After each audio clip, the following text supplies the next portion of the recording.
First, we are in the boardroom. We have a regular meeting, a public meeting, and then I believe a work session following. Before we start, if we kindly rise for the pledge. I pledge allegiance to the flag of the United States of America and to the republic for which it stands, one nation, under God, indivisible, with liberty and justice for all.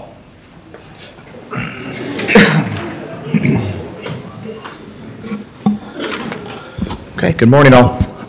It looks like we're starting with the public hearing for the proposed tax levy, but first let's convene the meeting. Roll call please for attendance. Erickson. Here. DeWitt. Here. Arnold. Here. McIntyre. Here. Cook. Here, we do have a quorum. All right, so did you want to switch it up and do the public hearing first, or is that the plan? Okay. So at this time, the board is ready to go into public hearing for fiscal year 2026 proposed property tax levy. I will make a motion to go into public hearing. Second. We have a motion and a second. Do we have any discussion from the board? Seeing none, roll call please. Erickson. Aye. DeWitt. Aye. Arnold. Aye. McIntyre. Aye. Cook. Aye. We are in public hearing. Good morning, Megan. Start with a quick presentation about the levy hearing today. Starting off with the 2024 assessments, which are the assessments that apply to the fiscal year 26 budget that we're working on. First thing to note is that the state actually limits the taxable growth due to reevaluation or reassessment to 3%. So what that means is it's called a rollback. For fiscal year 26, for residential property, the rollback is about 47%. So that means of the assessed value, 47% is the actual taxable value. The limit that it comes up with is statewide. It's not per residence. So the 3% doesn't apply residence to residence. It's over the entire state. So if you look at this chart, you can see the taller blue lines. You can see a big jump between 22, 23. But as you look at the shorter, kind of lighter blue lines, you see it's just a gradual increase, and that is due to that rollback, limiting the amount that the actual taxable value can go up each year. Just to give an idea of where the taxes actually come from in this county, it is mostly residential. Actually, 88% of our taxable valuations come from residential properties, 6% from commercial, and then 5% from ag land. And then they go down from there. Something we've been working with last year and this year is House File 718. This is legislation that applies to the tax levies that the county is able, and cities are able to apply to residents and all of the taxes in the county. It puts a stricter limits on the general and the rural basic levies, and it actually requires them to decrease. It affects counties and their ability to grow, and the restraints are tightest on counties like Warren County because we have a greater growth. And at this point, it does not take into account new growth, so that actually very much limits a county like Warren County on the taxes that we can receive because we can't take into account the new builds in our taxes the same way we used to be able to. And there is potential legislation to further limit tax levies, and it is also looking at the new builds part. It's just in talks at this point, so we're not sure exactly how this will be affected in the future. If it stays the same, this is kind of estimating what would happen to our taxes in the next, over the years that it is in effect. It's currently set to expire in fiscal year 29. So if you look from fiscal year 25 to 26, we're getting about $655,000 less for our general basic levy and about $100,000 less. And then those numbers keep increasing. And that's comparing to, for the general basic, the 3.5 levy that used to be the maximum. And for rural basic, we're comparing to the levy we had in fiscal year '24, which was actually quite lower than the maximum. So if you consider the maximum, we are actually down several more dollars than what's shown in that graph. So what we're here for, the levies, here is the breakdown of what the tax levies are presented. They can go down at this point, they can't go up. So the urban overall levy that will be decided in the final budget, the maximum would be 5.84267, and for rural, the maximum would be 8.62307.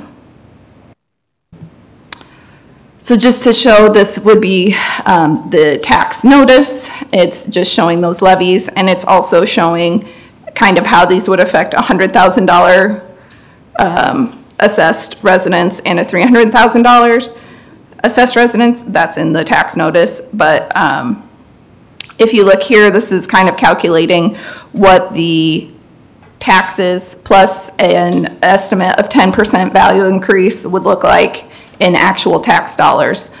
So compared to fiscal year 25, which is the current fiscal year we're in, to fiscal year 26, if we're looking at a $100,000 residence, going up to a $110,000 residence with a 10% value increase, which is the same percentage that the state uses in their form. Urban taxes would go up about $28, rural taxes about $43, all the way up to a $750,000 house in fiscal year 25, compared to $825,000 in fiscal year 26. Urban taxes would be $208, rural taxes would be $325. So this is, again, we're talking about the estimate of the value increase with that rollback being applied. So just to look at a levy history, if you look at the top two lines with the markers, those would be the very top line is the total rural levy. So as you can see, it's started higher and we're actually lower now than we were in the several years ago, and slightly lower than last year. Again, part of that is due to that HF 718, House File 718. And then for the urban, that's that second line there, it is also slightly gone down as well this year. So overall, the tax levies have gone down for both rural and urban.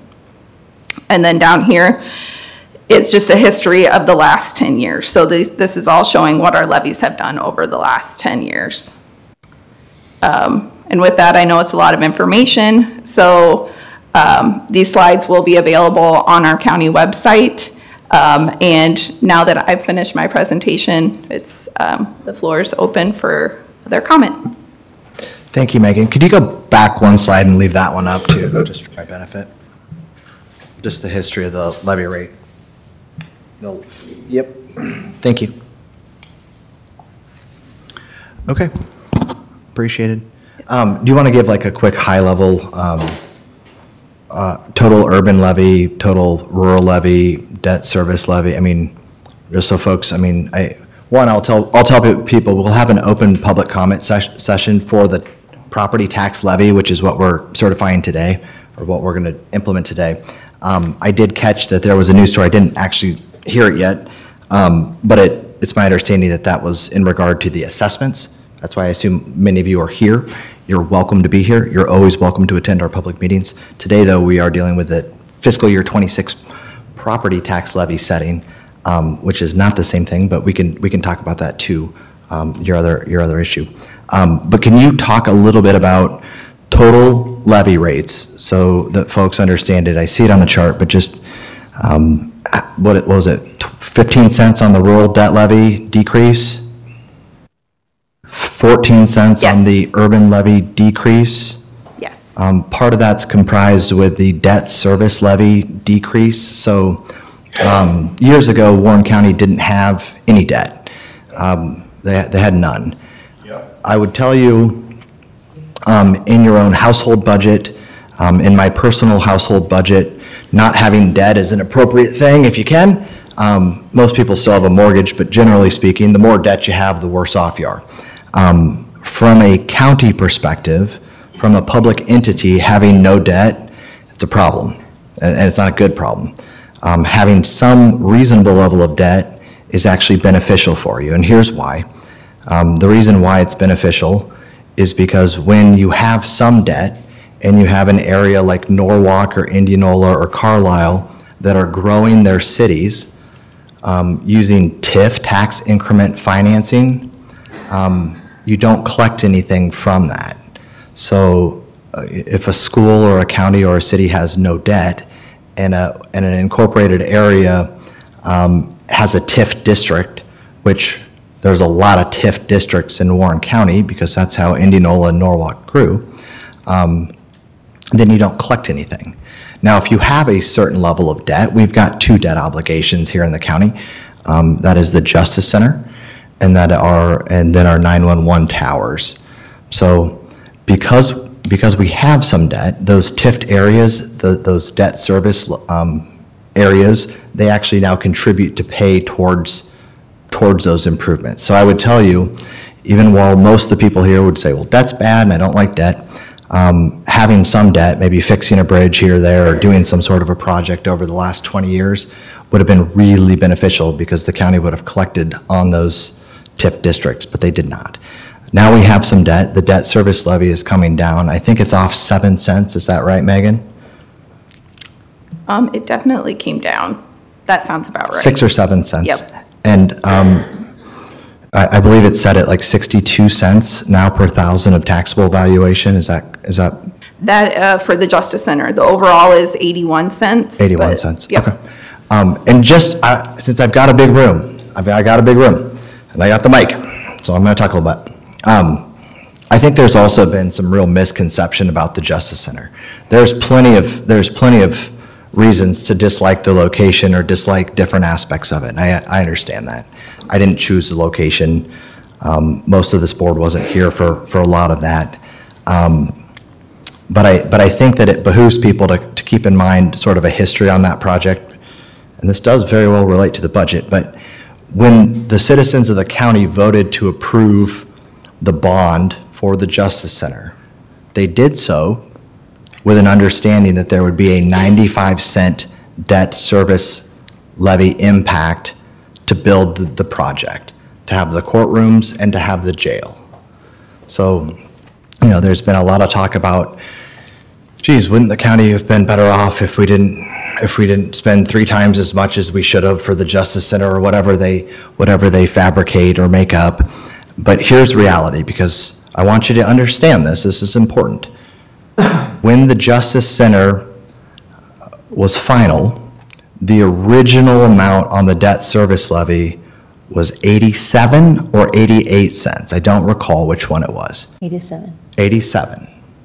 That is less than the 95 cents per thousand on the debt service levy that everyone in the county pays to have that project done.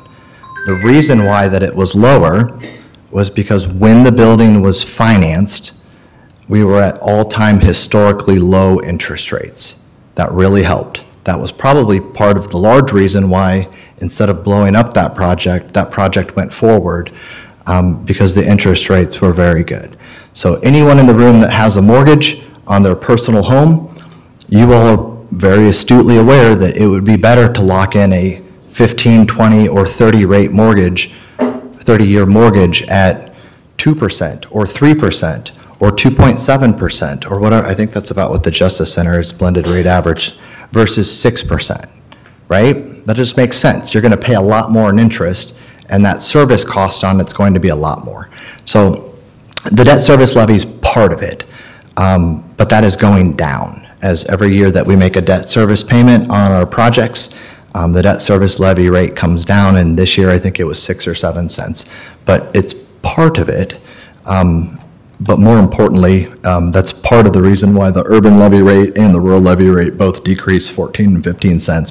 Part of it is the debt service levy. But anytime I hear someone say, well, geez, the courthouse is, $100 million over budget, and if we just didn't have that, we'd be better, right?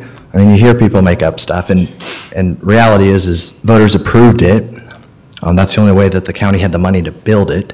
Voters approved it anticipating that it would cost 95 cents. It started at 87. So numbers matter. I like facts. I'm happy to deal with facts. I get that the emotion happens too, but factually, that's where it started. Now it is at 62 cents, and it will continue to go down as it gets paid off. With that, urban levy rate down 14, rural levy rate down 15. Those are totals. So that's all I had for the county budget. I will say this too. Do you have, Megan, a number of what the Warren County spent last year versus this year? What we spent as Or the, what we budgeted for last year versus this year? I know this year our overall budget is down. I can certainly look that up. And I think that that's important for the people in the room and all citizens to understand. There's been some complexities with the state. The state legislature, whether you like them or dislike them, they have heard from you. They understand that citizens are not super eager to pay more taxes, right? And so they have created some laws and some changes to lower levy rates, to lower tax rates. And cities, schools, to some extent, and counties are catching the memo because what used to be, when I was here in the past, what used to be our general basics levy rate was set at $3.50 forever, and now it's under that. I think it's like $3.29 or whatever. So rates are coming down because they have to come down per the statute. But I would tell you this board, I am proud of the work that they've done year to date on this budget. We are spending less than we spent in the fiscal year prior. That's not easy to do, right? No one here wants to work for the same amount of money as they made last year. Most people want a COLA raise, right? Right? So to provide raises for your employees and to spend less money, that means that this board made some tough choices and reduced spending. But overall, we reduced spending as well. This budget also, I think this is very key for the citizens to understand, and so I'll take a moment to explain it. Last year's fiscal budget, the county collects some transfers from the state. The county collects road use transfers from gas tax, and it collects property taxes from properties. Those are our main funding sources. We've got some opioid settlement money and some other stuff too, but generally those are the big buckets of where the county gets money to provide services. Last year's budget had a projection of $1,432,000 of reserves being spent down to make their budget. And those are real reserves. Those aren't ARPA money from the Fed that we had done a project and we're going to spend money on something or other. Or those aren't our engineers department saying, hey, I've allocated X number of dollars to fix something in my shop. Those are in my reserves. We've slated to spend those monies. They're coming down. I'm literally talking about general basic reserve fund and rural basic reserve fund. So last year's budget was met, those are big air quotes, with reserve spend down. This year's budget spends zero reserves. It reduces the levy rates that are paid by all. It spends zero reserves, and I think there's a projection of maybe $75,000 or maybe a nick more to backfill reserves. Additionally, the $1.4 million of reserves that were slated to come out in fiscal year 25, I don't have the hard number, but I'm giving you a legitimate errand number of maybe 150 or 200,000 less dollars are going to come out of reserves for this fiscal year. It's not the budget that we created, but they wanted to spend down reserves to make their budget, to do projects, to do whatever they did. We are spending less in this fiscal year as well as an overall less in next fiscal year while reducing levy rates. So for those reasons, I am proud of the budget. I am supportive of the budget. Those are my thoughts. I'll welcome yours as well. If the board has anything to say, they're welcome to do so, and then we're in public comment, so anyone who wants to speak on the budget certainly may.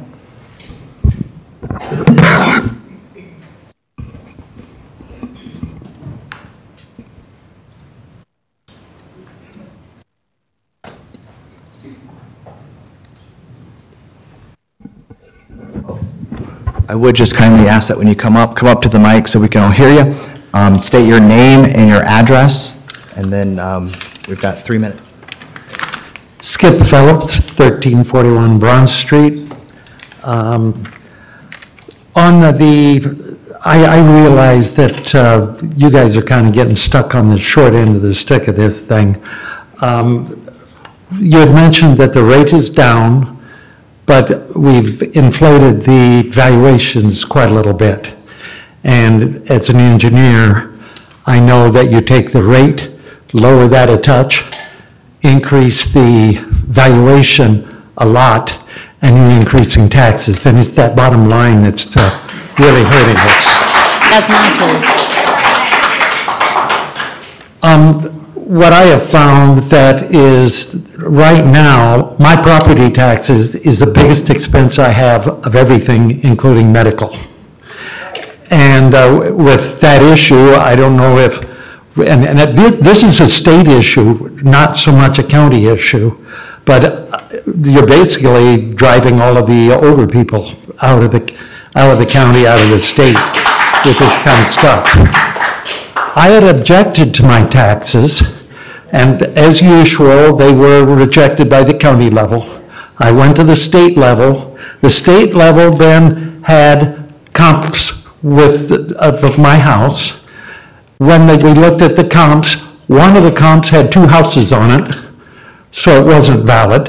Another comp had 20 acres, nearly 20 acres. Mine is 2.5 acres. Another comp was nearly 10 acres. Mine's 2.5 acres. So they basically had one comp, made no adjustments in those, so they basically inflated costs. And the state, I don't know if it's a mandate or what, but the state rejected my evaluation because they felt that I was biased and couldn't look at the thing on an unbiased viewpoint. I am an architect, I am a contractor, and I have done estimations on jobs and have taken the courses on appraisals. So I did at least have some qualifications, but I was rejected on that. Like all of you guys, I'm an elected official. And I'm also, as a township trustee, and I'm also the president of the board of Northern One Fire Department. We have a problem, and I know Crystal has been working on this for over a year. We have a problem that EMS is not an essential service, so we get no taxes. The Northern Warren Fire Department owns land in Polk County where our old fire station used to be. We are now moved into Warren County because those are the people we're primarily serving. We have to pay property taxes. We have to pay property taxes in Polk County, which on a cell tower that we own, because, and essentially, Polk County, I think, just wants a cut of the action. That's the money that is providing paramedic level services for the people in the northern part of the county.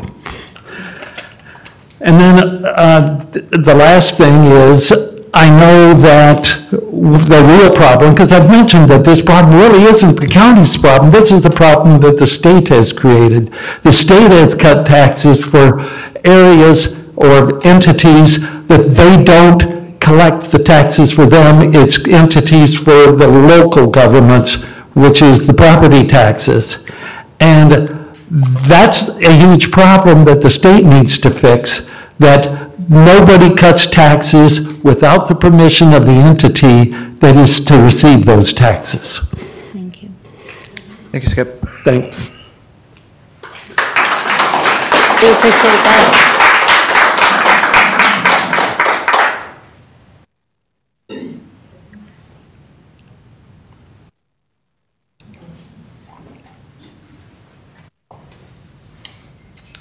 I'm Terry Baber, 3996 S23 Highway, Carlisle.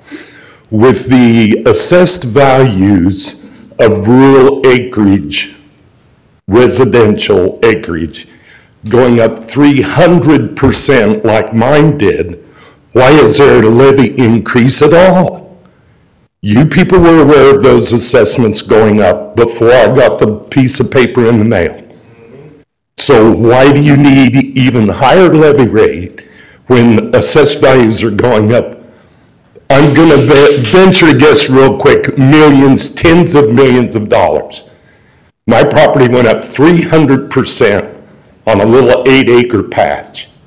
$240,000 value on 8 acres. So why don't you take that into account on the levy rates?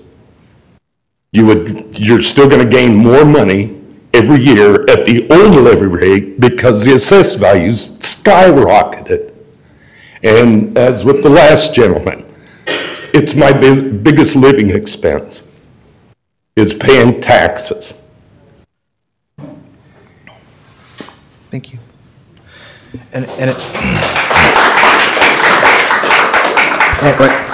Aaron, if I could just for a second. Yeah, that'd be great.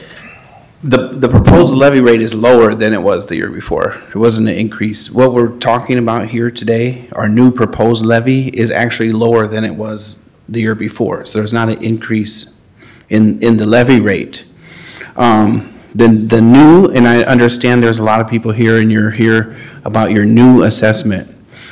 The new assessment it doesn't have any bearing on what we're here talking about today because we're levying against a prior year assessed value. So where you're at now with your new assessment notice is step 1 in the entire process. So when we're here again next year is when we'll be looking at levying against these new assessed values. And now I do understand that there is some sticker shock and the new assessments. And anytime you're raising assessments, there's a chance that someone's assessment will go over and above what it should be. So, right. So there's a process for that. So beginning tomorrow, throw it all out. You can protest your assessment starting tomorrow with the assessor office. You go there, you ask for a protest form. It doesn't do any good. You've done it before. Okay. Throw it all out. Because, they just talk over you. You think you're an idiot. We're not hired idiots. somebody to come in. They perjured themselves. I think if it was explained to I us. think we need you to come to the podium Yeah. if you'd like to speak. And I'd also like to keep in mind, all of us sitting up here as well, we live in Warren County. All of us saw large assessments.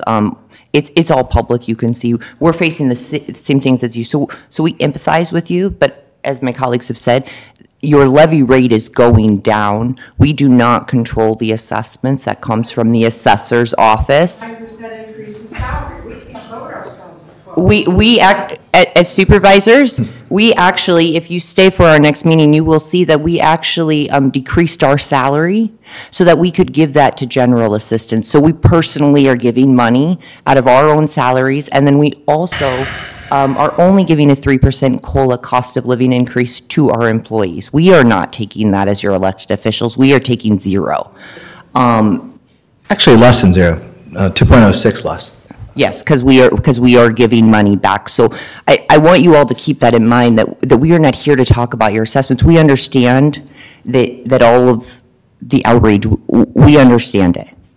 And we all got the same letter at the same time. I was equally as shocked as a lot of you. So the bottom line is this is just a budget talk. This is absolutely a budget talk for fiscal 26. Yes, sir. So I did call because I did get an email or a phone message from Katie at WHO 13 the other day, and I don't. At my house. And I don't duck stuff, folks. Like I'm not that person. I mean, my assessment went up 125 or something on my home in Norwalk. For 6 acres. And there's a process. And We're going through that. So hold on.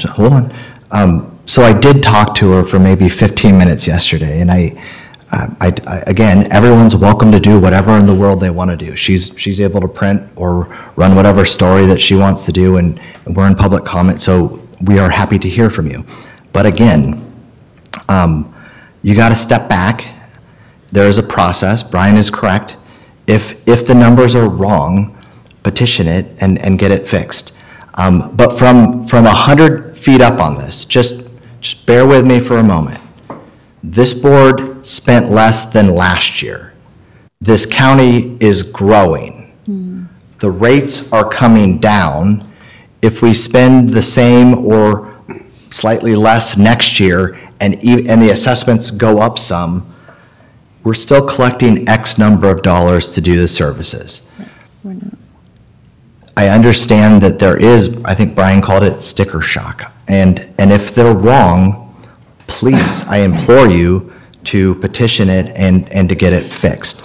But if we continue on the spending path that we are going, which is flat to down, if our county continues to grow, will the county increase your taxes by a substantial amount? The answer is no. If you live in a city or a school district, I don't know what they do. I'm not in control of them. We only manage what we're doing, and what we are doing is with the taxes that were 2 years ago, we are lowering levy rates and literally spending less. That's a rare thing. Federal government doesn't spend less. The state usually doesn't spend less. Almost everyone spends more. Our county is spending less because we went through a process to reduce expenses. You will feel that in this budget. But again, this is for fiscal year 26 budget. So when I explained that to Katie, I don't think that message got through, but it is what it is. We're here for I told her budget. that too, by the way. But you're That is fine. for next year. You bet. Okay. I'll listen to it. And I wanted to meet you too, and I told her to give you my number because if she said yours was shockingly high. And so I want to make sure that process goes through, and we'll try to help if we We already are can. printing the comps and doing all Okay. of it. We are going through the process. Go ahead. All right, Okay. sorry. I'm Jessie Johnson. I live at 15347 Fulton Street. We have 6.57 acres, and our assessment went up $325,000, which has not our residential taxes, our acreage, our land taxes at $36,000 an acre. $36,000. The average is, I believe, 11 and a half. A couple of years ago, we had a meeting and we were getting ready to put in that subdivision on Somerset, right by the winery where they had sold part of that land. And that was what a lot of the residents had questions about, like, hey, is this gonna mess with our taxes? And I recognize that this assessment has nothing to do with this meeting today. I recognize that. The thing is our assessments, assuming that we go through the protocol and go through the steps to contest it, if we get denied, they are never going to go down. The way it stands, next year, so September of '26, my family will be paying $5,000 more in taxes than what we are right now. So yes, it is absolutely sticker shock.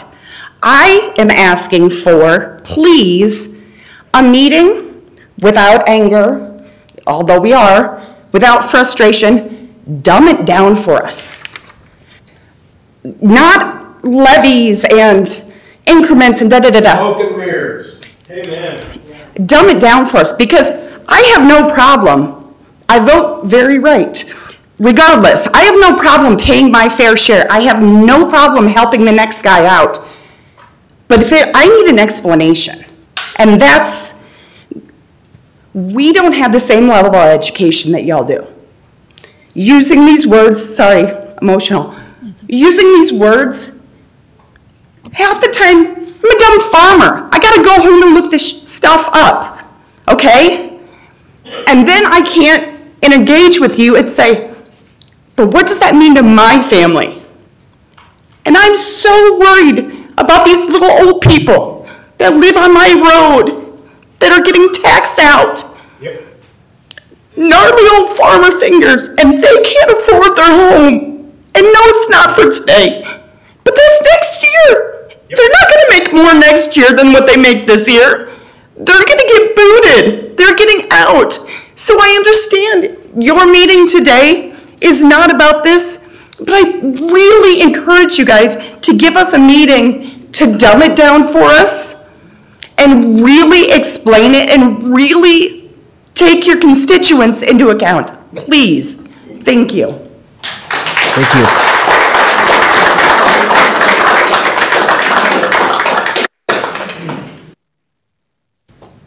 My name is Billy Joe Warden. I'm in Somerset, Iowa. I've been to multiple meetings. This is about the budget. You spent over $3 million for Vanguard to do this. Yes. To these people.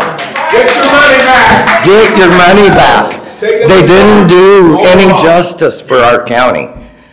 None of these people are happy. Every one of them's gonna fight it. And I'm having an issue, been dealing with for a year with homeless camp in Somerset, and it's not in the budget to resolve it.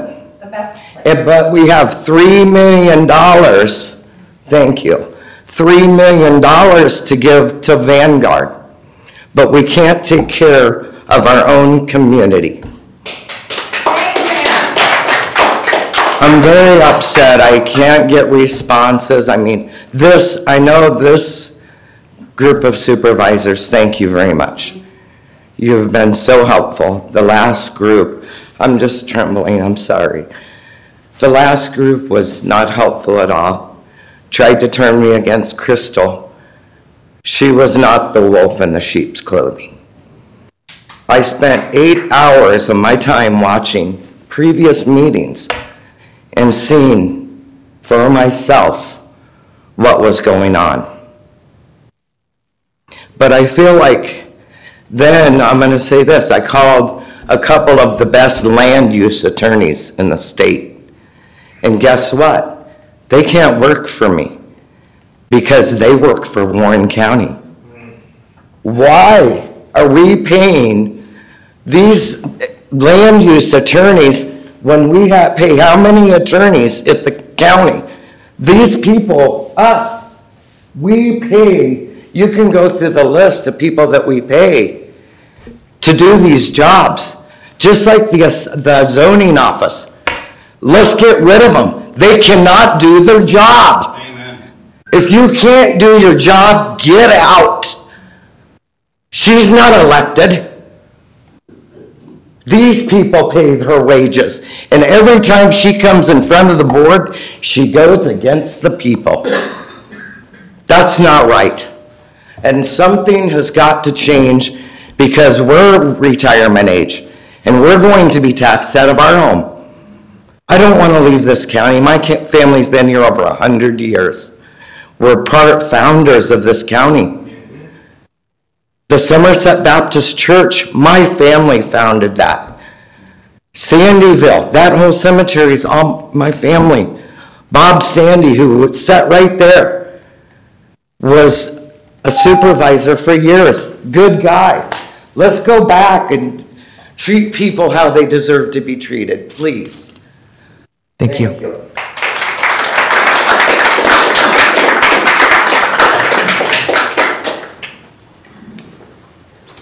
Thank you. I'm Mark Szymanski. I live at 11773 200th Avenue in Ackworth, Iowa. You guys did a great job with reducing the levy rate, and I understand that's why we're all supposed to be here. But the way talk about dumbing down for us, the reality is everybody's got this, everybody's way more assessment. It just, all those charts and graphs, every single year, we're just going to pay the max the state allows. So we're just wasting all our time with levies and all the calculations because it's just going to be the maximum every year, the way it's all set up. So if it's not your responsibility who hired Vanguard and inflated all our property values to make our taxes go up, who did and what can we do about it? Because they have ruined the whole county. Yes. And we paid for that. So who do we go to? You don't even know who we can go to try to rectify that? You can go on Zillow and get a closer value of everybody's property and not pay nothing. And it's very accurate, because it goes and looks at all the other property values around you that were sold in the last. It's within 5%, not 35 to 300% more than last year. Who do we go to try to get this rectified about Vanguard's mistakes? Isn't that the process? You can protest your assessment beginning tomorrow with the assessor office. Yeah, to Vanguard. Vanguard, excuse me, sir, Vanguard's not doing assessment protests anymore. They've come here and they're gone. Tomorrow, beginning tomorrow, you can file a protest with the assessor office, and your protest will be heard by the Board of Review, which is a member of their public. They're people from the public. So there's realtors, there's different people involved. It's an independent board from the assessor office, and they will hear protests during the month of May. So the inaccurate assessments are not going to change because Vanguard's been paid and it's closed. Is that right? Well, they had a contract. Who appointed them?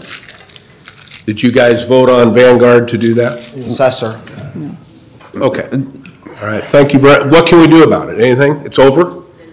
Oh, no, it's not. We just told you. Yes. I'm sorry, ma'am, you are. Do you mind? Yes, absolutely. Thank you. My name is Eric Kitterman. I live at 2424 Delaware Street, just south of Cumming. Some of my family is here. They have owned this property since before Iowa was a state, before Warren was a county, and now many of them are being taxed off. And you might wonder why. I certainly wonder why. When I look at the property valuations in Warren County averaging $33,000 an acre for rural land, I came to a very startling conclusion. Little Warren County, from Carlisle to Norwalk to Indianola, congratulations, millionaires. Our county is worth more than Google, than Apple, than Walmart, than Target, and 3 other Fortune 500 companies combined. Wow. We're so fortunate to live in such a great county that's so full of wealth, according to Vanguard. So, what happens when you start taxing old people off their land? They get mad, they get angry, and they start booting people out of office. And that's what's happened at the state level, which is why they finally got their act together and banned counties from raising taxes beyond 3%. But we need more money. We need more money. We need more courthouses. We need more slush funds for TIF money so that we can pay developers millions of dollars to build roads for them to benefit from. Because that's what we need. So what do? Well, we can't raise the taxes. We raise the valuation. If we multiply the base valuation, not only can we raise taxes without violating state law, we can raise the amount of money we can borrow as required by federal law on the open market. So yeah, when we look around and you say, well, the assessor gave a fair market value, and we've all lived here our entire lives. We know what our land is worth. None of us want to go without roads. None of us want to go without water. None of us want to go without representation at the courthouse. But the private company of Vanguard has purposely rigged their valuations. I don't know why, but I will figure it out. So what they got paid to do? Huh, weird. They make $3.5 million, and yet it's not enough. I can prove their valuation's wrong already on my own. I can show where they break down and aren't applied evenly between private citizens and LLC companies. Oh wait, some of those guys own private property and have the same mailing address and different company names, and yet their valuations are nowhere near ours. Within a mile. I complained about the man coming into my house, and now I'm $36,000 an acre. Well, here's the thing. The Constitution doesn't apply. One at a time, and we're going to be up here. We're not going to have a shouting match. I'm disinterested in having that. I'm out. We will have decorum, or we won't get to speak. Thank you. Sorry. You're okay. Hi, my name is Misty Cosman. I live at 19468 Highway 69 in Indianola, South of Quabi. I just had a question. Actually, it's probably for Megan. What is the overall levy rate? I know we talked about individual levy rates, like debt service is down, this is down, that's down. What is the total levy rate that will be levied on properties? From the county perspective, for an urban or for rural? Well, I'm in rural, but maybe you'd Okay, say both. let's give them both. For urban, it's 5.84267. For rural, it's 8.62307. And what does, I'm just curious, because I've always wondered this, actually, and I think I've asked it before, but I haven't really got a full answer. What's the taxation used for rural? Actually, Particular? the Iowa assessors just went live. I just seen it this morning. They could have done yesterday. I'm not real positive when it went live, but there is actually a breakdown. Maybe if we can get Michaela to bring up like a sample, help bring up my property, I don't care. I'm just but there's thinking it might actually help people understand. For how a the breakdown of what your property taxes go to. Right. There's a real simple graph that tells you. For rural county, where is that used? I understand it's probably used on roads, right? Infrastructure of some sort for county. The county budget, we didn't break it down for the levy rate hearing, but if you look at the county budget that we've been working on, the sheriff is a large contributor of the budget. Law enforcement takes real resources between running gas, paying for employees' benefits. The engineers department spends a lot of money. I mean, we did a general transfer. So within this budget for this fiscal year, there was a general transfer of $3,750,000 or maybe 3.6 million, something like that, from tax base to the rural. So some of that 8.6 per thousand of taxable valuation, which again, I think from a big picture, it really matters what the rollback looks like. It really matters what your taxable entities are spending on. The rollback is set by the state. It is. So there is no control for county. Yeah. What rollback is. It is. When people vote, the elections, that cost money. Part of the auditor's budget, part of that is staffing up to run elections so that you all can vote, we can vote. The board has, you're paying us to be here. Stephanie did make a point, and I hope you hear this, because there's two big takeaways from what we're here today, which is the budget hearing, but I'm happy to hear the assessment stuff too. But what we're here today is on the budget. There's not very many entities that spent less this next fiscal year than they did prior. We're one of them. That's not easy. And that also matters, well, thank you. But that also matters to you because, and I want you to hear me, I'm being sincere with you. I'm not trying to, I don't think that we don't think we're better than you. We are you. Our assessments happen too. If we continue to hold spending in check, if you live in a city and the city does their job, if you have a school district and they're not adding a zillion new buildings and stuff, what the number of taxes collected matter for those budgets.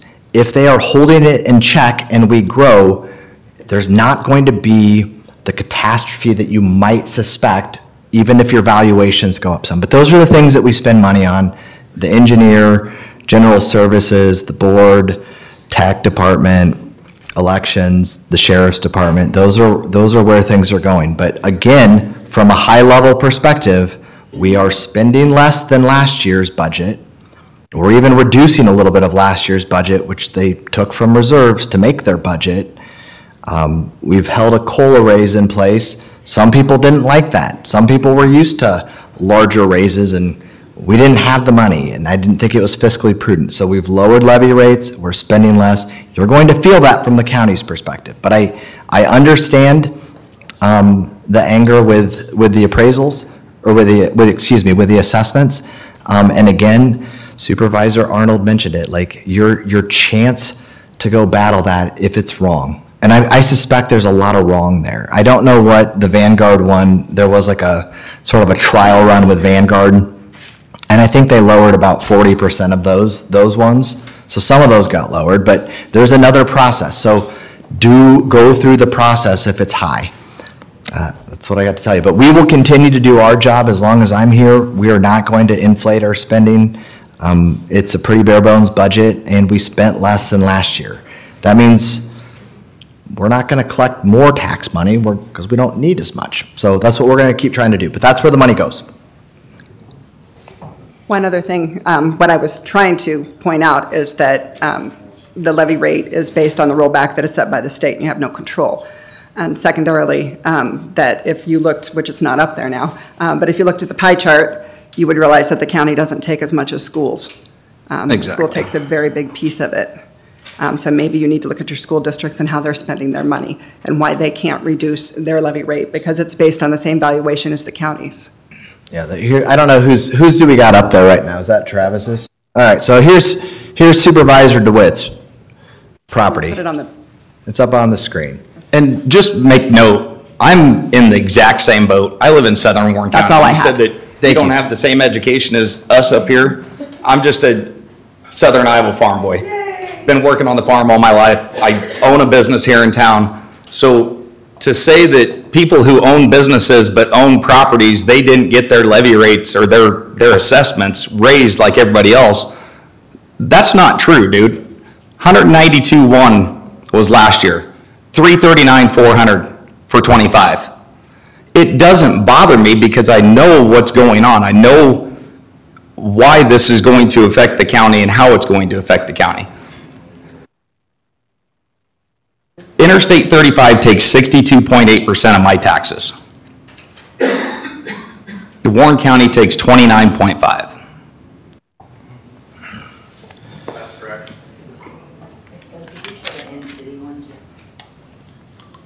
So just in that example right there, there's Supervisor DeWitt's 29.5 for this last year's tax bill, $2,556. Warren County collects $724.52 from Mr. DeWitt to fund county services.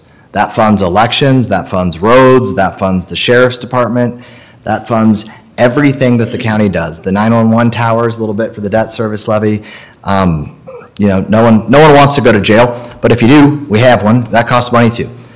So that's the tax bite from the county.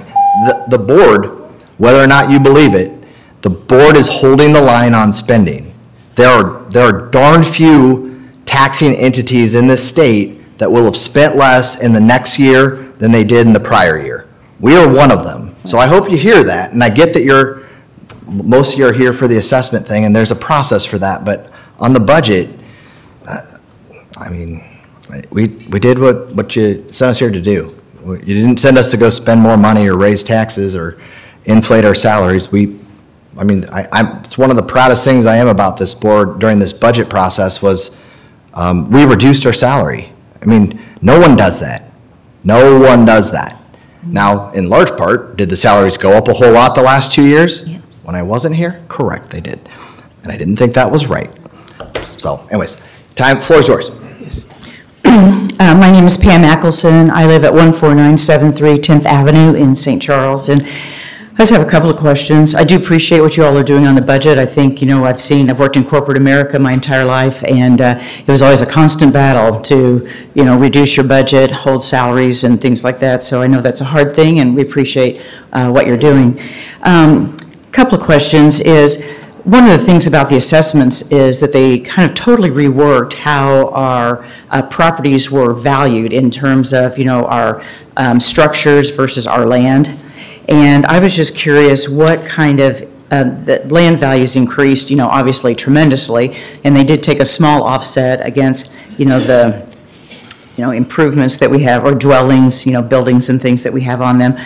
As you, when I look at my, tax bill thing, it has, the land and then my dwellings.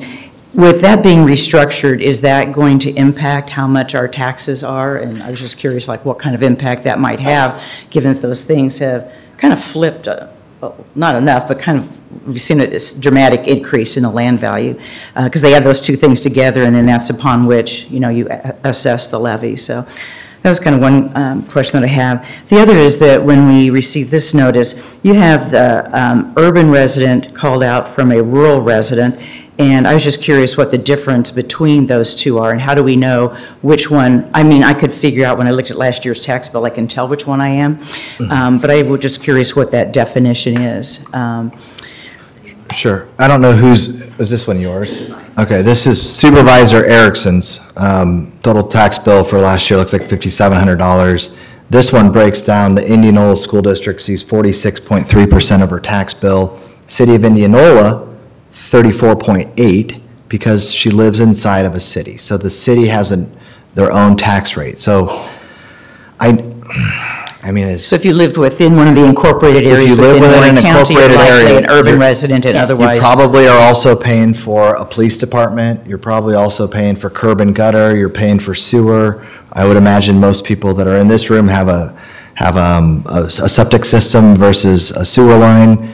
Those things cost money. And again, I don't get the sense that this group doesn't get that, but there is no free lunch. Like everything costs money. So if you live inside of a city and they have additional services, they pay city levy. Mm-hmm. So for Erickson, it looks like 15.5% of her tax bill heads to the county.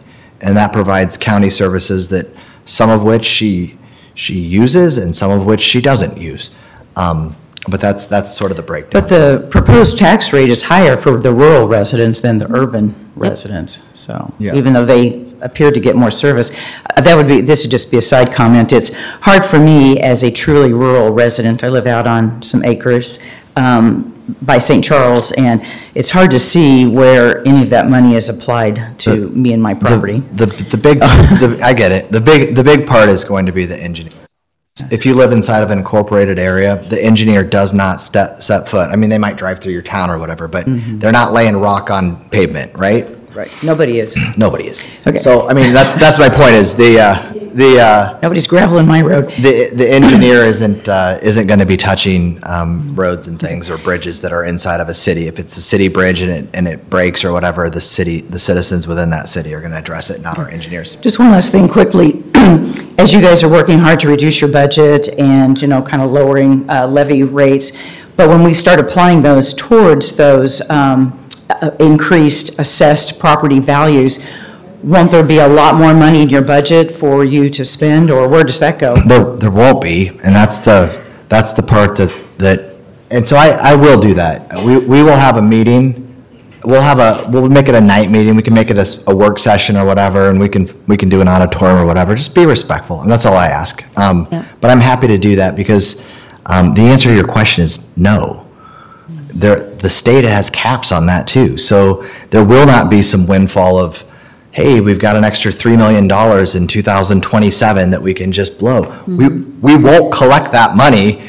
It's not coming. So no, but we can hopefully explain that a little bit better too.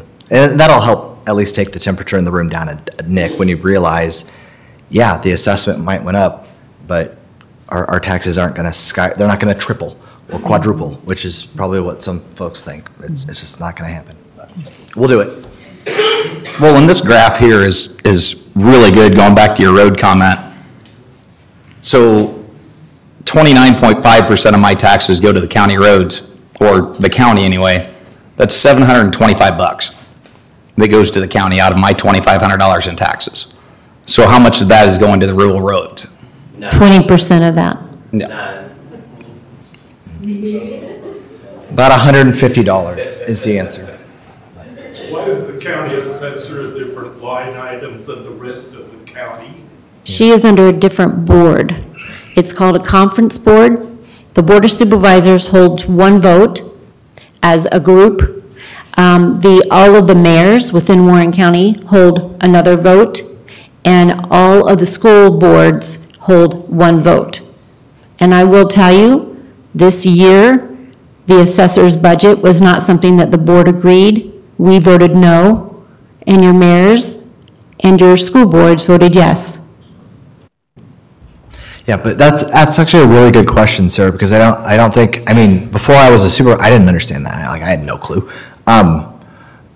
Some of the people that are in Warren County are elected. So you get a chance, if you hate my guts and I run again, I'm not saying I am or not, but if you do, then you can be like, get him out of there, he's terrible.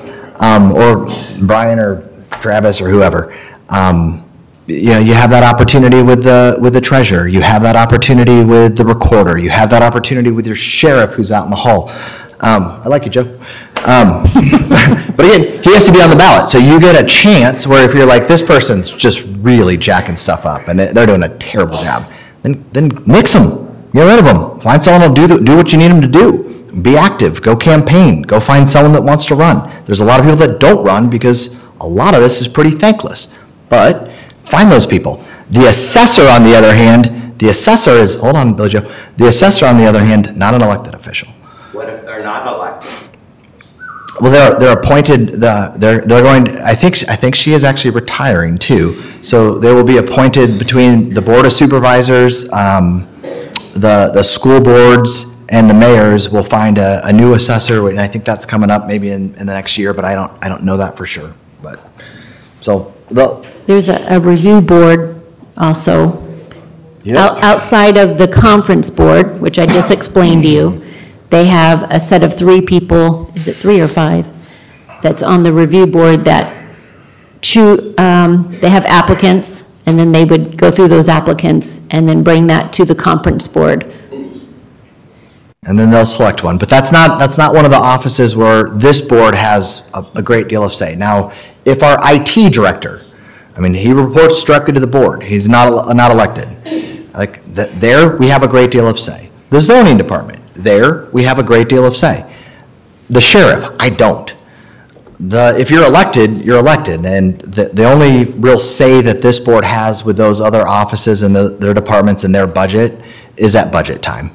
There I have a say, because I control the purse strings, so, you know. Do you have a say on the schools? Nope. I don't. Or the cities, if you live in a city. So that's why elections matter, and people have to be involved. I get that people get angry at certain points, but the opportunity to impact change is being involved in those local elections, because that is where the property taxes flow. You've seen a city example, you've seen a county example. The 3 entities make up the largest chunk of your tax bill. If you are electing people that are making prudent decisions and hear you when you say, I don't want to pay more, then you're more inclined to get that. Mm-hmm. Now, that's easy to say, I don't want to pay more, but I also want services. So you got to find that balance, because there is no free lunches in the world. So, you know, you got to find the balance, but it's election time. That's where you can. Don Hall, 14537 Harrison Street. Okay. I was just curious, are you finding folks going to protest your assessments? I have in the past. This year, are you going to protest them for? No. I haven't. Mine was up like 122, and I'm not going to. But again, I've taken multiple phone calls, and I've told literally every single person who I've spoken to personally, if you believe your assessment is hot, if you believe your assessment is not accurate, protest it, petition it. I'm just not going to do it. Well, I was curious. I talked to Vanguard. I came in and had a meeting with Jeremy and asked him, how did he come up with that rate? I have 5 acres, acre wide, 5 deep. It was 55,000. Now it's 205. And it's timber and crick. So I asked him how he came up with that. He says, well, they're actually getting $300,000 for 12 acres in Warren County. And I asked him where, and of course he couldn't tell me where. And then I thought to myself, I thought, well, that's probably nice flat land or ready to build on land. Mm-hmm. So I don't know how and I will protest it. I just, you know, in case you guys, I was just curious if you guys were going to protest. Okay, thank you. I'm not, but everyone can do what they want. If this board has, my colleagues feel like your taxes went up, or not taxes. If your assessments went up out of the realm of reasonable, fine. I will say this though. This is important, and I'm not saying anyone's wrong. I'm not saying that. But I have talked to a few people that gave me their numbers, and we talked through it a little bit. And then I asked them, like, would you sell it for that? And about half the people said, well, no. And I'm like, what do you mean no? They're like, well, I'd sell it for more. And I'm like, well, then I don't know if that one's wrong. But there's a lot of people that wouldn't sell it, that would sell it because they think it's way, way high. Definitely protest it, petition it. But there are some folks that still have ground out there or residents out there that, you know, maybe it's a couple acres and a home, and they will not sell it for what the new assessment is, because it's still not in the realm of reasonable. That exists, I'm not saying anyone here, but that does exist because I've spoken to them. Go ahead.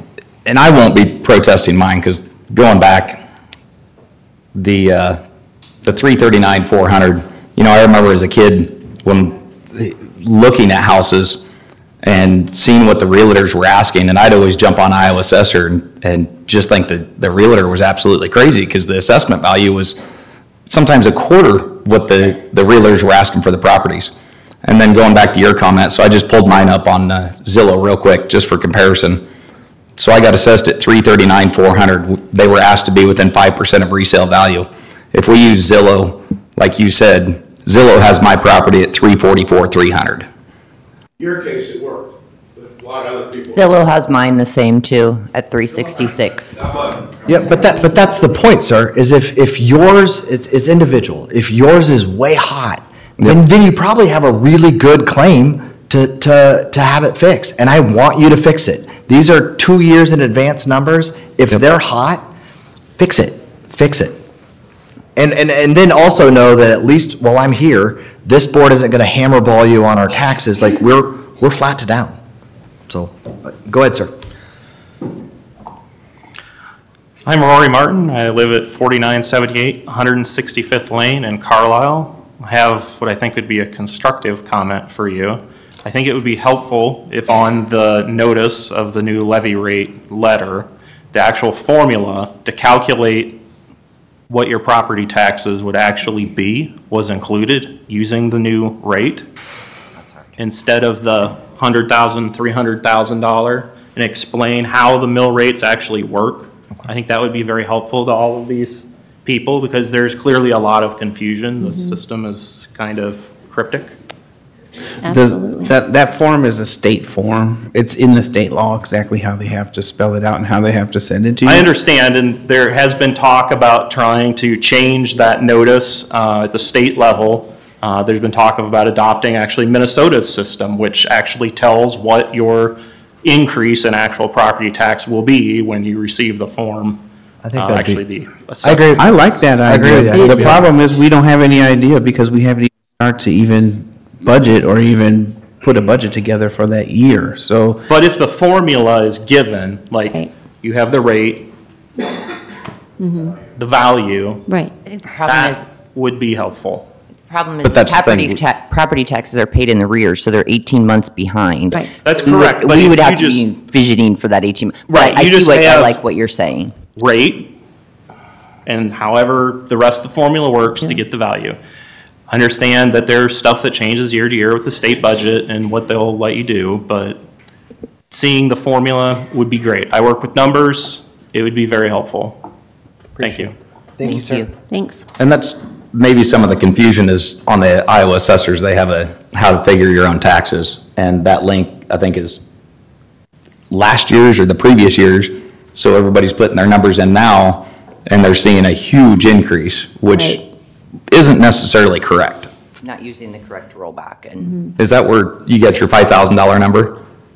I'm sorry, say again? You said that you'd be increased on, have an increase of $5,000? Yes, my husband did, yes. Okay, so, yeah, that's difficult because we don't know what the rollback is for Yeah. next year either, which is. His was just based on with the property changes Right. and and this much for the residential, this much for the acreage. That breaks down to an X percentage. He is smarter than me. Now, take that number with a grain of salt right now. I want to address the House File 718. I really want to talk about this. And the legislator gets a lot of bad rap for this, but they're really trying to lower your property tax. And when you get assessments like this, in the past, your valuations, we could keep the levy or the tax rate the same, and yet we would collect the new valuation. It was a wonderful way to budget because we still remain the heroes, and yet we still get more money, okay? Those days are over. With House File 718, it doesn't matter what your assessment is. The county can only go up 3% from our prior year's budget, period. And they set our levies to that. That's it. We can't do anything. But it goes down next year. But next year, it's going down to 2. So no matter what we spent, okay, now last year, to meet the budget, because it only went up 3%, like Aaron explained, the prior board, which I voted no against, not only spent your 3%, but spent $1.4 million of money that was taken off of other budgets from previous years to have a rainy day fund, and they blew through that because they didn't want to make cuts in the budget. This year, we made those cuts, and we did it because we knew next year might not be so great, and that's what we're facing. So we're trying to provide services for you on less money, while our county is growing in population. Now, you tell me what other county is going to do that.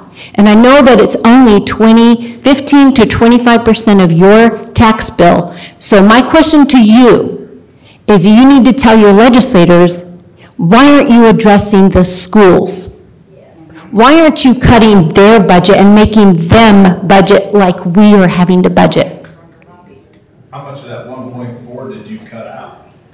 All of it, and then some. We're not dipping reserves a penny We're next not. year. In fact, we're going up about $75,000 to the general basic fund. And the 1.4 is not going to be 1.4 because we've had some attrition in the county and haven't backfilled it. We have a hiring freeze as well. So my guess is the 1.4 will look closer to 1.2, but that wasn't my budget, but we're reducing the reserves less than they were projected.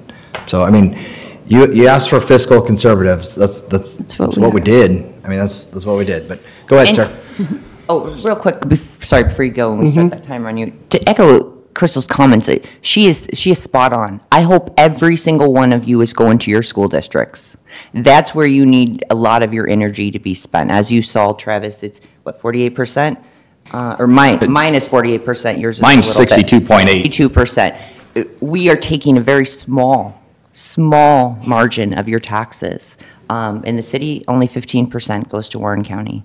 So I would remind you to get engaged with your school boards, get engaged with your city governments if you're in a city.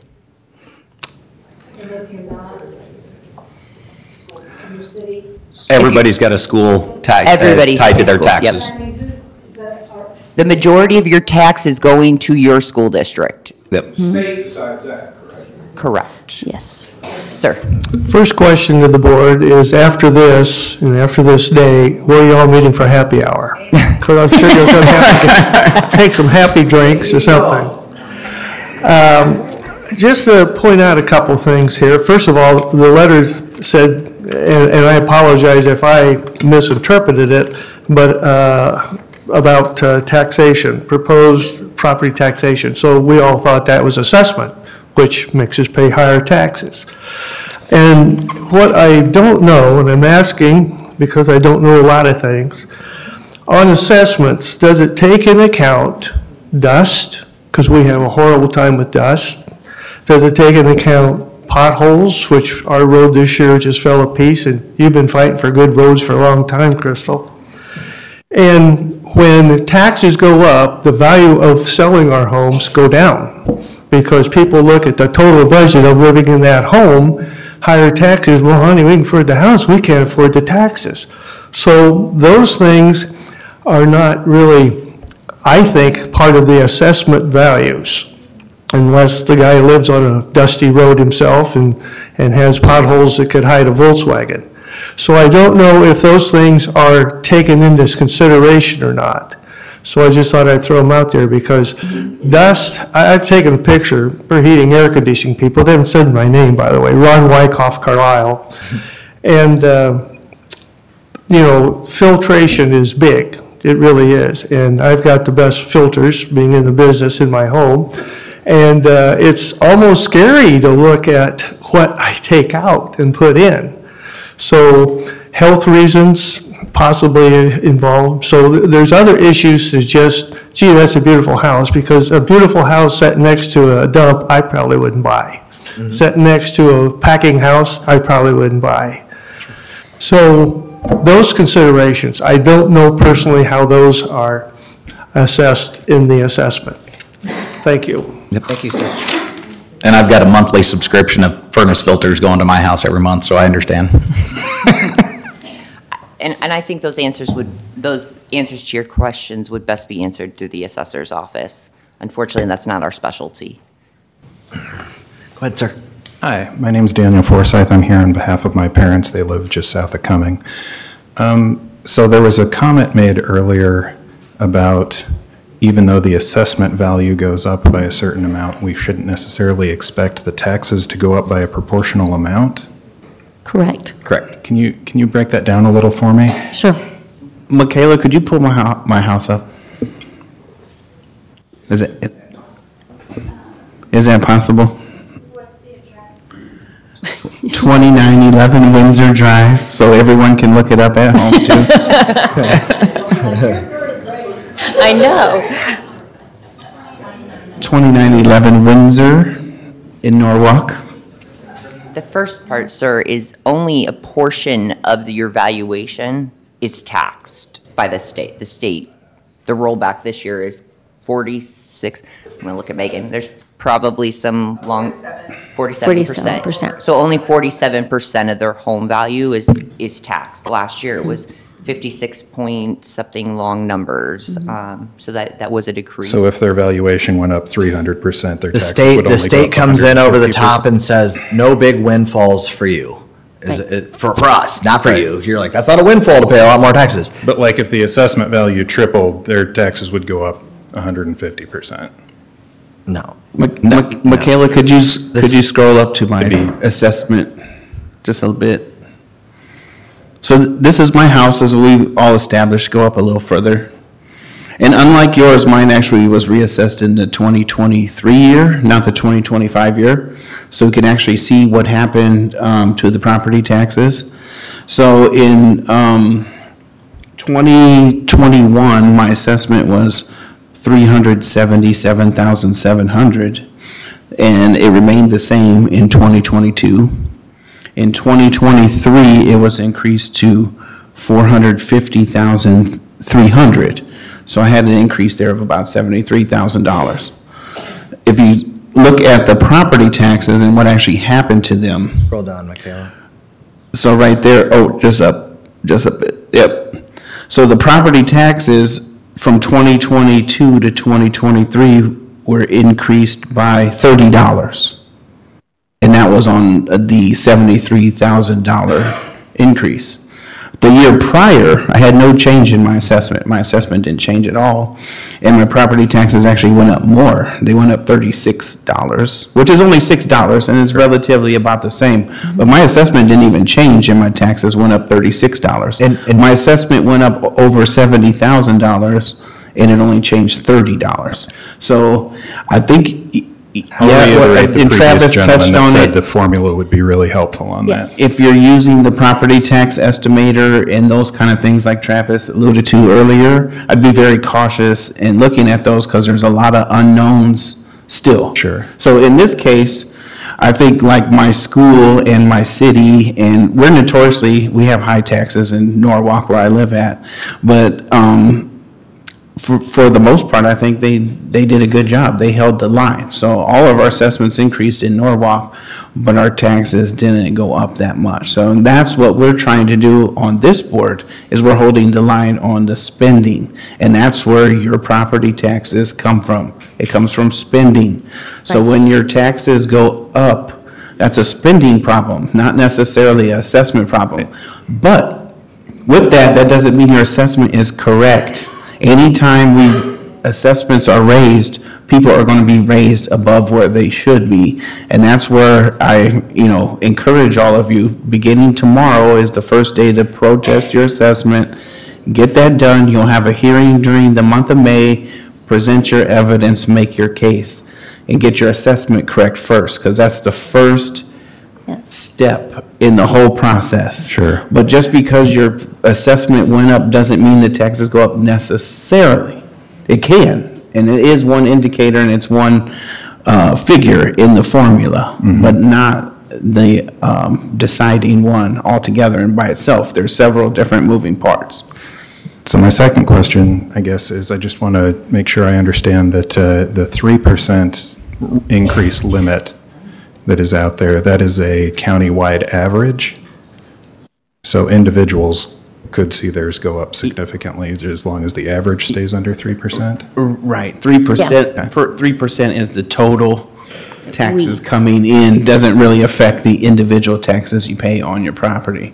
You know, the total amount can grow by 3%, but your assessment really can, you know, that depends. You know, did you go up or down more than average? Okay. Some people maybe went up less than average, maybe their taxes will go down even. Right. And we've seen that too. So if there are enough people that contest, like, is there a way for them to approach that on other than just an individual basis to say we think there's something widespread incorrect about the way a lot of this was done? Or are they just I wonder. every man for himself? And I think it's on an individual basis. That's really unfortunate. Now, your board of review, like I explained, the people who are going to hear protested, and they hear the protests during the month of May. Right. If they discover something that is widespread, they can change people's assessments without them protesting. They can also raise people's assessments, which of course they rarely do because they have to give you an opportunity to come in and everything like that. But yes, if there's something widespread, if you can show where a certain area is overassessed, something of that nature, they can actually make a blanket adjustment to the entire area. All right. I don't know that they're willing to do that in a lot of circumstances, but they can, and they have before in the past. So they can change people's assessment without them protesting as well. So if someone does point out something that's a mistake, widespread, they can make that adjustment. Thank you all very much for listening to everybody, for taking the time, and thank you for answering my questions. You're welcome. Thank you. Ooh, there's, they're individual appointments. But we will do, I'm happy to do this, like, and not in the morning because I know a lot of folks are working. So like this room might have a few more retirees or people that took time off work to come. That's fine. You're always welcome in our meetings. I never duck the public. Like, that's not what I do. I'll listen on anything. But we will schedule an evening meeting in April, like a work session where we can maybe get a little more information, have the assessor here. And that way you can address some additional questions too, because I think there's a lot, and it's not a your fault deal. It's just there's a lot of misunderstanding on some of it. And there's some of it that Brian's right. Like if they overshot on the reassessment on ground, they can come in and make a blanket adjustment down. I don't think that we need all of that new additional revenue anyhow, so I think there's probably some cap space to do that. So, but again, that's balanced with the land. Most people are upset because the land prices shot up a lot, a lot. And some, I will tell you unequivocally, please fight it, please petition it, because I think it's hot and high, and you can bring it down. But that also doesn't address the elephant in the room in Warren County, that land prices increased in Warren County in the last 10 or 15 years. Like, so, you know, I get that there's, maybe not that much. And that's why I want you to go through the petition process and address it. But the days of buying $2,000 or $3,000 or $4,000 scrubby deer ground in Warren County isn't there. Go to the Iowa Deer Classic in March. There's a lot of folks that would like to buy scrubby deer ground or ravine because there might be a big buck there or whatever. There's people that are selling 5 acres or 10 acres for a lot of money. And that doesn't help you. That doesn't help the comparables. So that's kind of the battle is we're required, and the assessor, I'm not trying to throw her under the bus, but she is required to keep things comparable with actual values. But if they overshot, petition it. But did land prices in Warren County increase in the last 10 years? The answer is, unfortunately, yes, they did. Or fortunately, if you own a bunch of land, like it went up. Like they have to keep it somewhat reasonable, and so they did an assessment, or they did the 10-year review, and I know that they hit hot on some. Those are the people that absolutely need to petition it. And I hope you're successful, because we don't need that much money anyway. And two, we're prohibited from, it's capped anyhow, like, we're not gonna take it. So I hope that sort of helps, but that's where we're at. As far as the assessment value, how does? Can we have you come up to the podium? Yeah, name and address. I'm Mike Spores. I live at 511 North Y Street here in Indianola. As far as your assessment value you're talking about scrubby deerland. Some guy's willing to pay an absurd amount of money because there's 3 or 4 bucks that he knows is running through there. Mm-hmm. So say for 10 acres, 15 acres, I'll spend 50 grand. It's not worth that. Does that have an effect on the assessed value? 100%. Yes. So just because somebody's willing to pay that much for it. Yep. Unfortunately. That's included. That's a comp. That's a comp on a nearby property. Yep. 100%. Okay. And just another kind of PSA on the Iowa Assessors page or Beacon, whatever you want to go to, when you pull up your assessment, there is a link to apply for a homestead credit. And I don't know if all of you guys have done that, if you're not aware of it, but there is some legislation coming through the State House right now that might be something really important to do. I know I have it on mine. It's not a lot of money right now, but be sure to go out and get that done too. Apply for that homestead credit. Anyone else on budget or any other topic? We'll take it. Just name and address, please. My name is Bob Dyer. I live at 12379 Nevada Street. Is there ever a time that the taxes would level out? Ever? Level out? Is there a cap on your property taxes? Oh. I will say, I think the legislature is looking at that, and this won't make my school board friends happy, or maybe some people in town, but I'm actually really supportive of having a total property taxpayer cap that then maybe impacts when you sell the property, because I believe this or not, but I genuinely feel for retirees that are on a fixed income. That's part of the reason why I came back, is because I didn't like the way that this county was spending. I didn't like the way they were budgeting, and I felt like we needed some real fiscal restraint and someone to make some tough decisions to hold the line on spending. But why that matters is because if you're predominantly if your income's coming from Social Security only, maybe you've got a small IRA that you worked on, or it was a 401k, now it's an IRA, and that's where you're driving your monthly income to feed yourself and to put gas in your car and to maybe go visit some grandkids or whatever it is you do. I feel for those people because they don't get big cost of living adjustments, right? You get a small COLA raise on your Social Security, and so if your taxing entities are just beating you over the head with tax hikes, that's not a good deal. So I would be very supportive. It's statewide though, so like talk to them. I think it would be very appropriate. California has proposition, I don't remember what the number is, but they basically lock your tax rate in. Yep. Now, if your value goes up a whole lot, awesome, you collect that, you sell it someday, it's reassessed at whatever that number is, because that's the real price. Like, sorry folks, if you're like, well, still not worth anything. If you paid 500 grand for it, it's now 500 grand. But then you don't feel that hike. But I think they could start that with retirement age people, or maybe, I think you can start drawing Social Security at like 62 maybe, is that right?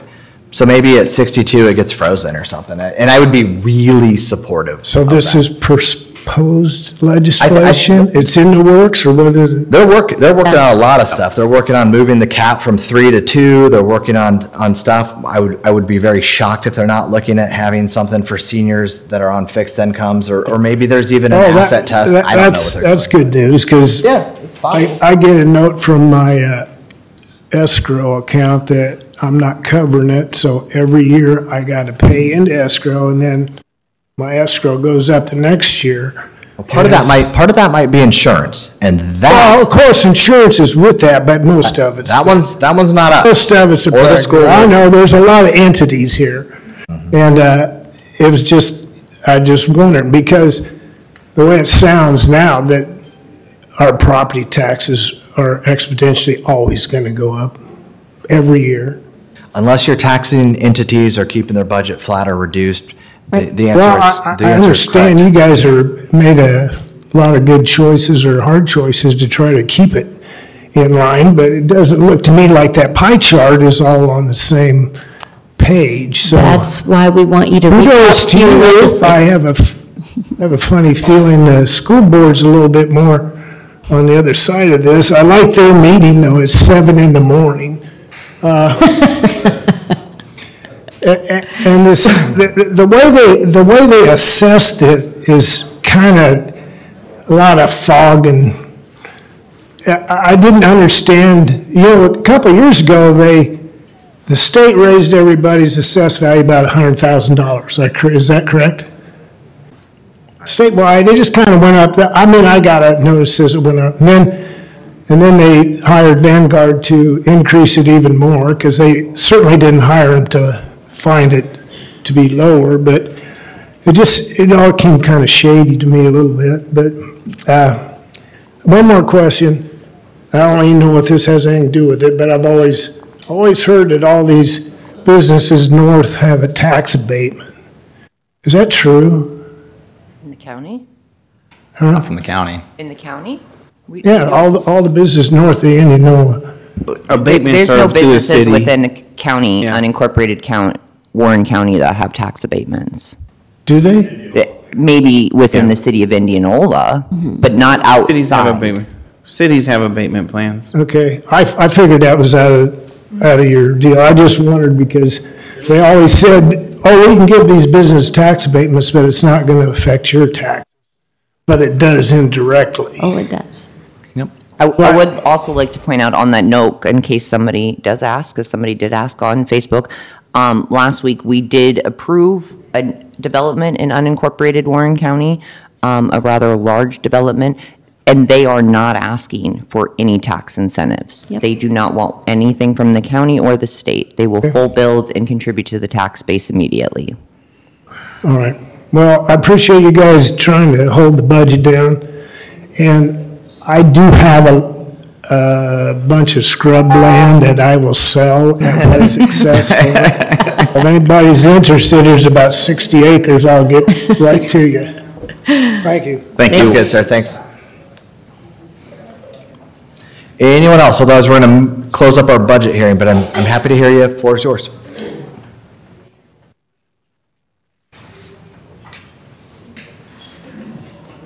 Kristen Goldsmith, 3690 183rd Avenue in Carlisle.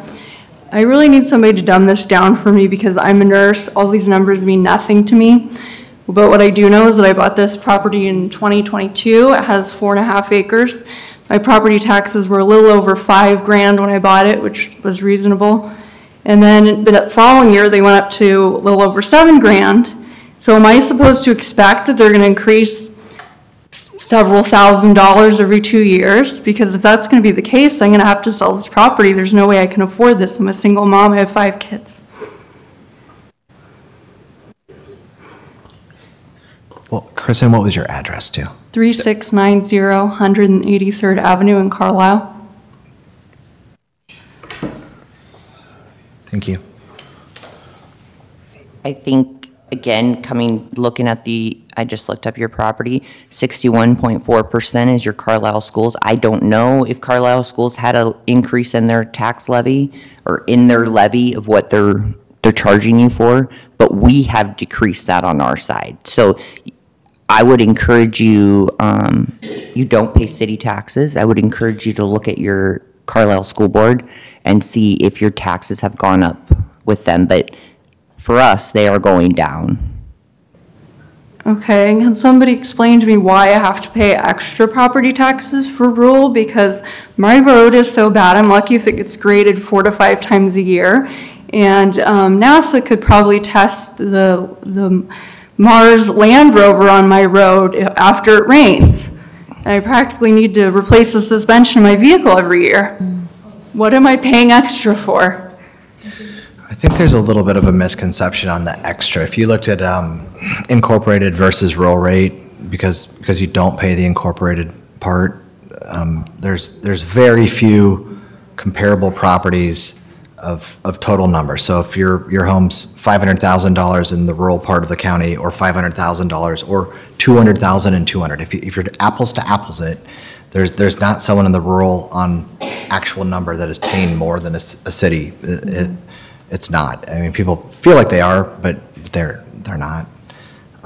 It's not more. It's less because you don't have the city levy rate for the police, the fire, the curbs, the sewer, those things. But we're happy to look at it. Like I said, I mean, our budget's coming down. You really have two taxing entities where you live, and that's the school district that you live in and the county.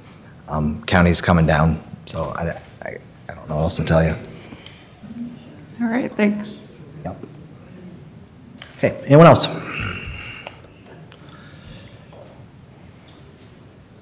Travis Van Clark, 400 North 5th Street here in Indianola. I'm looking to know if you guys can ensure any way that there will not be discriminatory practices taken against those who have spoken up in either today's meeting or via Facebook or other social medias when they go to file for their tax appointment to have things reviewed down at the tax assessor's office. I have been discriminated against already when I filed for my appointment for Vanguard from the manager of the tax assessor's office, because I asked them, I asked them why they needed the glass there, and we had to speak through little microphones. I didn't know that all of Warren County residents had become such criminals to where it is that the tax assessor's office needed protection from its citizens. And she turned around and pointed her finger at me and said, it's because of people like you that we have to have this kind of stuff here now. So I've been labeled as a criminal by the tax assessor's office, and I'm worried that I will not get a fair hearing when it comes to getting my property reevaluated. All because of posts that I have made on Facebook regarding how it is that I disagreed with Vanguard's assessments of everybody's properties. Thank you. Thank you. Okay. Wow. Last call. Okay, see nothing more, I'll make a motion to close the public hearing on fiscal 26 proposed property tax levy. Second. No. Did you want to say something? Nobody? Did you want No to say response. something? Oh, Could I expect fair treatment? Of course.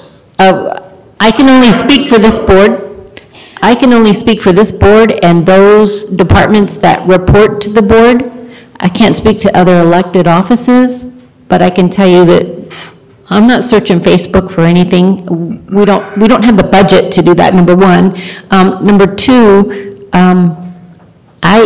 this is the public that I listen to, and those that call me, talk to me personally, I don't have a vendetta against anybody. And if a department does, that's with that department. I mean, I've literally said like no less than 7 or 8 times in this meeting, which was seriously supposed to be only on our proposed property tax levy for 26. So I mean, I've showed a little bit of grace by hearing out, because I understood that the news sort of sent some people this way, and I'm willing to have an additional meeting on it as well. But I've literally said no less than 6 or 7 times, if your property assessment is hot, if it is high, please petition it.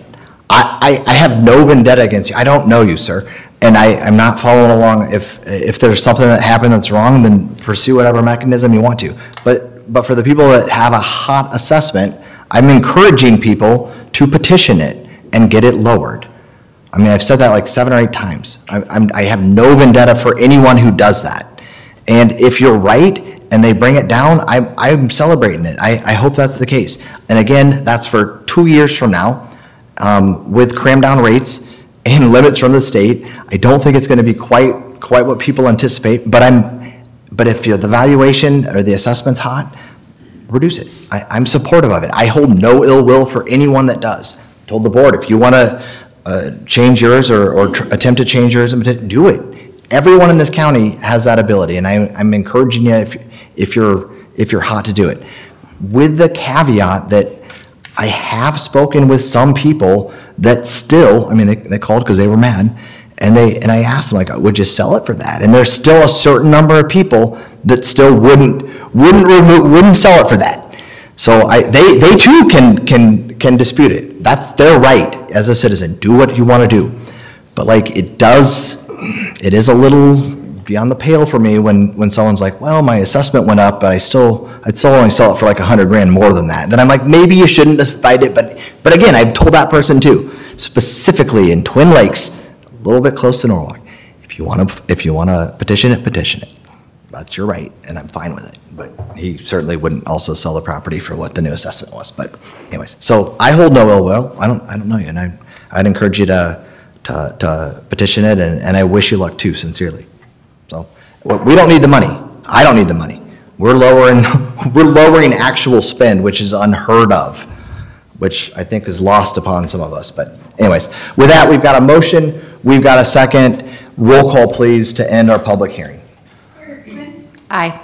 Dewitt? Aye. Arnold? Aye. McIntyre? Aye. Pickup? Aye. Public hearing's closed. And just to note, the public hearing for this is just a public hearing to hear input. You don't have to vote on anything. It's literally just for the input. That's all we need. We'll have another round of it. Yep, when's the next public hearing? So there's a public hearing on the 7th, and that's the same. It's just to hear. And then our budget hearing is when you actually make the decisions. Okay. Do we Thank you. do we have dates for that? Okay, we'll set it. Okay, thank you. I'll make a motion to adjourn. Is it adjournment? Oh, because we're. Yep, second. Yeah. Motion, second. Roll call, please. Erickson? Aye. Dewitt? Aye. Arnold? Aye. McIntyre? Aye. Pickup? Aye. Our special meeting is adjourned. Okay. Now on to the board meeting. Okay, we're gonna take a I gotta go to the bathroom. We're gonna take a 3-minute break.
Hello, Mr. DeWitt.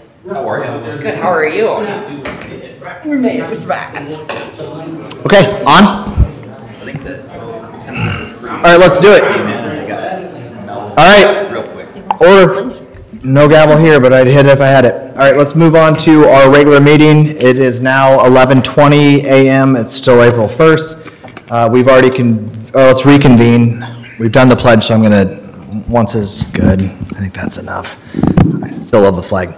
All right, call to order. Or who's here? Attendance? Roll call? Roll call. Erickson? Here. DeWitt? Aye. Here. Here. McIntyre? Here. I'm mostly here. My mind's not working. All right. We do have a quorum. First up on the agenda is the consent agenda. All items on the consent agenda will be enacted by one motion. Minutes to approve March 18, 2025 board meeting, March 18, 2025 special meeting closed, March 25, 2025 special meeting, March 25, 2025 work session, March 27, 2025 work session. B, approve step increase, Casey Dawson, sign foreman, secondary roads, effective March 25, 2025. C, approve 6-month increase, Craig Douglas, Sheriff's Office, Sheriff's Department, effective March 20, 2025. D, approve 6-month increase, Jeffrey Quattrochi. Sorry, Jeffrey. People mispronounce my name all the time too. Security Officer, Sheriff's Department, effective March 20, 2025. E, approved job reclassification, Matthew Drish, motor grader operator 2, secondary roads, effective March 17, 2025. F, approve payroll removal, Melissa Crothers, administrative assistant, health services, effective March 14, 2025. G, approve payroll removal, James Thompson, IT help desk, effective March 26, 2025. H, approve payroll removal, Matt Drish, motor grader operator 2, secondary roads, effective April 7, 2025. J, approve Class C retail alcohol license for Red Acre Barn LLC. J, approve Class C retail alcohol license for Sunset Saloon LLC. K, approve Class C retail alcohol license for The Retreat at Rose Farm. L, approve Class C retail alcohol license for St. James Celebration LLC. Do I have a motion on the consent agenda? Make a motion to approve. Second. We have a motion. We have a tie for second. Dealer's choice. Roll call, please. Go ahead, Travis. Erickson? Aye. DeWitt? Aye. Arnold? Before if I could just comment real quick. Oh, sure. To me, I think it would be helpful if we included the address on the liquor license at some time on the agenda, but aye. Sure. Okay. We're happy to It's add in the them. packet as well, but yeah, but I think for the public, yeah. You just want me to read more. I already got it. You're doing good speed reading over there. I like All right. You had Crystal as an aye, Brian, aye, and I'm also an aye. Motion carries. Number 2 is our claims. We have a claims figure. Claims figure is down a little bit. It's $203,185.19. Do I have a motion on the claims figure? Motion to approve. Second. Any discussion from the board? Roll call, please. Erickson? Aye. DeWitt? Aye. Arnold? aye. McIntyre? Aye. Cook? Aye. Number 3, we had that already. Let's not do that again. We're going to do it again, but not today. Right. We will do it again, but not today. Also, there is one small agenda correction. We're going to remove number 10, which is consider establishing a contracted amount for GAL appointments with possible action.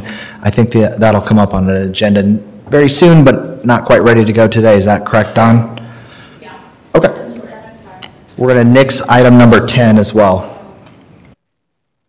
And we did a public hearing. It was a couple hours this morning. So we will do that again shortly as we approve and work through the budget process. Number 4, public hearing for Jarrett and Caroline Koenig for rezoning of lands owned by 4 Bucks LLC from A1 Agricultural District to C2 General Commercial Highway Service District.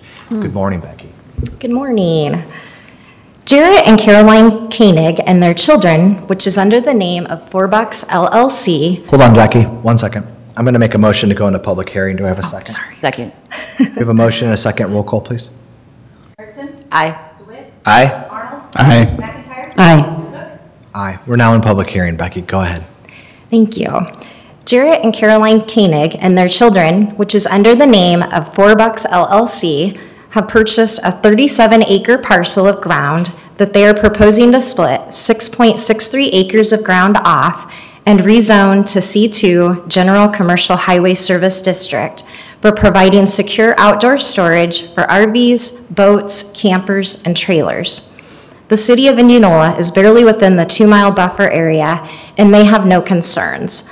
This property appears to be in the urban fringe area of the Warren County Comprehensive Land Use Plan. The property directly south of this, which is 40 acres, is zoned M1 Light Industrial for the county shop site. There are 2 properties to the west of this parcel, zoned C2 Commercial. The property surrounding other sides of this parcel is zoned A1 Agricultural, and there is RR1 Rural Residential in the area as well. The zoning office heard from one neighbor, Robert Dyer, at 12379 Nevada Street, Indianola, Iowa 50125, asking general questions regarding the rezoning request. The Zoning Commission at the time of the hearing on March 10th, 2025, was only a 4-member board, and they voted 4-0 to recommend approval to the rezoning request. We now have 5 members on the Zoning Commission, but at the time of the zoning hearing, there were just 4 members. Warren County needs to decide what they want this area to become. It is a mixed-use bag already. This is a highway location, and it is proposed outdoor storage targeting the Lake Aquabi area. The zoning office recommends approval of the rezoning request. Thank you. Does the board have any questions for Becky? No. Okay, seeing none, we are in public hearing. Is there anyone from the public, either online or in the room, who would like to speak on this matter? If so, please come up, state your name, your address, and you have 3 minutes.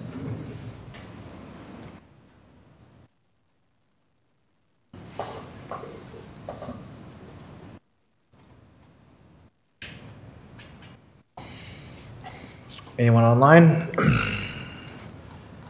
Okay, at this point, I will close the public hearing portion on this rezoning matter. Do I have a second? Second. Any discussion from the board?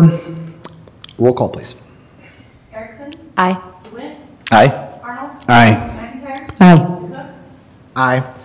We are out of public hearing. All right, board discussion. I think this is excellent. I think it blends in nicely there, and I guess sorry. oh no, just Is the entrance to the storage facility coming off of Nevada or the gravel? There's any Off of gravel. Nevada? Okay. Where's the gravel on there? I didn't see any. Any other board discussion or questions? Oh, 118th.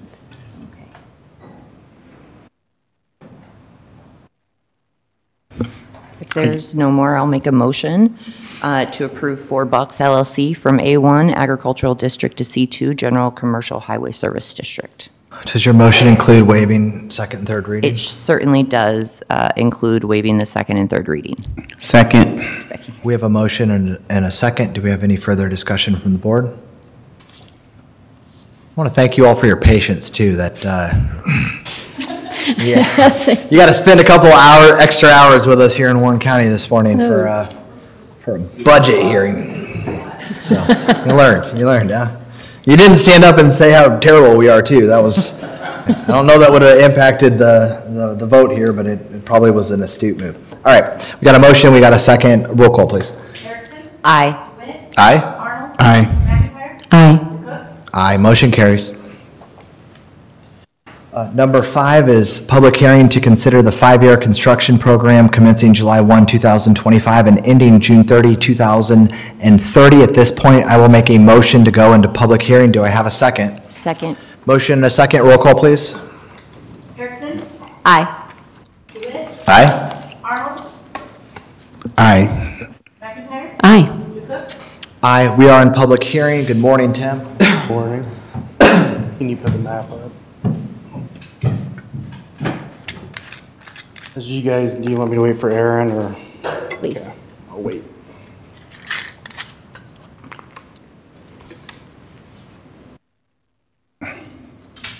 Tim, is this just the, like, written version for the map, basically? Yeah. Yeah. Everything in that written version is on the map, which is a lot easier for people to visualize maps most of the time. Yep. Me too. So this is much like last year's 5-year plan. The projects that are in 2026 are in project development and will be let later this year, like G76. HMA will be let in November, so that'll occur next year. Yep, thank you. We did move around a couple projects, as you guys know, from the CHBP grant that got bumped into a certain year because that might, the federal money, funding might hit those years. We added a couple projects to year 5, but didn't really change them all around from previous years more than that, so. We have some HMA paving projects and a lot of bridges. And bridges have gone up a lot in costs, so. Do you have any specific questions about the projects? Where's 180th? Let me look at here. The 180th Bridge, south of G76? Yep. That's not on there because the Okay. project's already been let and the bridge is closed and they're constructing it right now, so. Okay. That's not included on the next 5-year plan. Already going All right, I appreciate it. this year. Yeah, I love it. Thank you.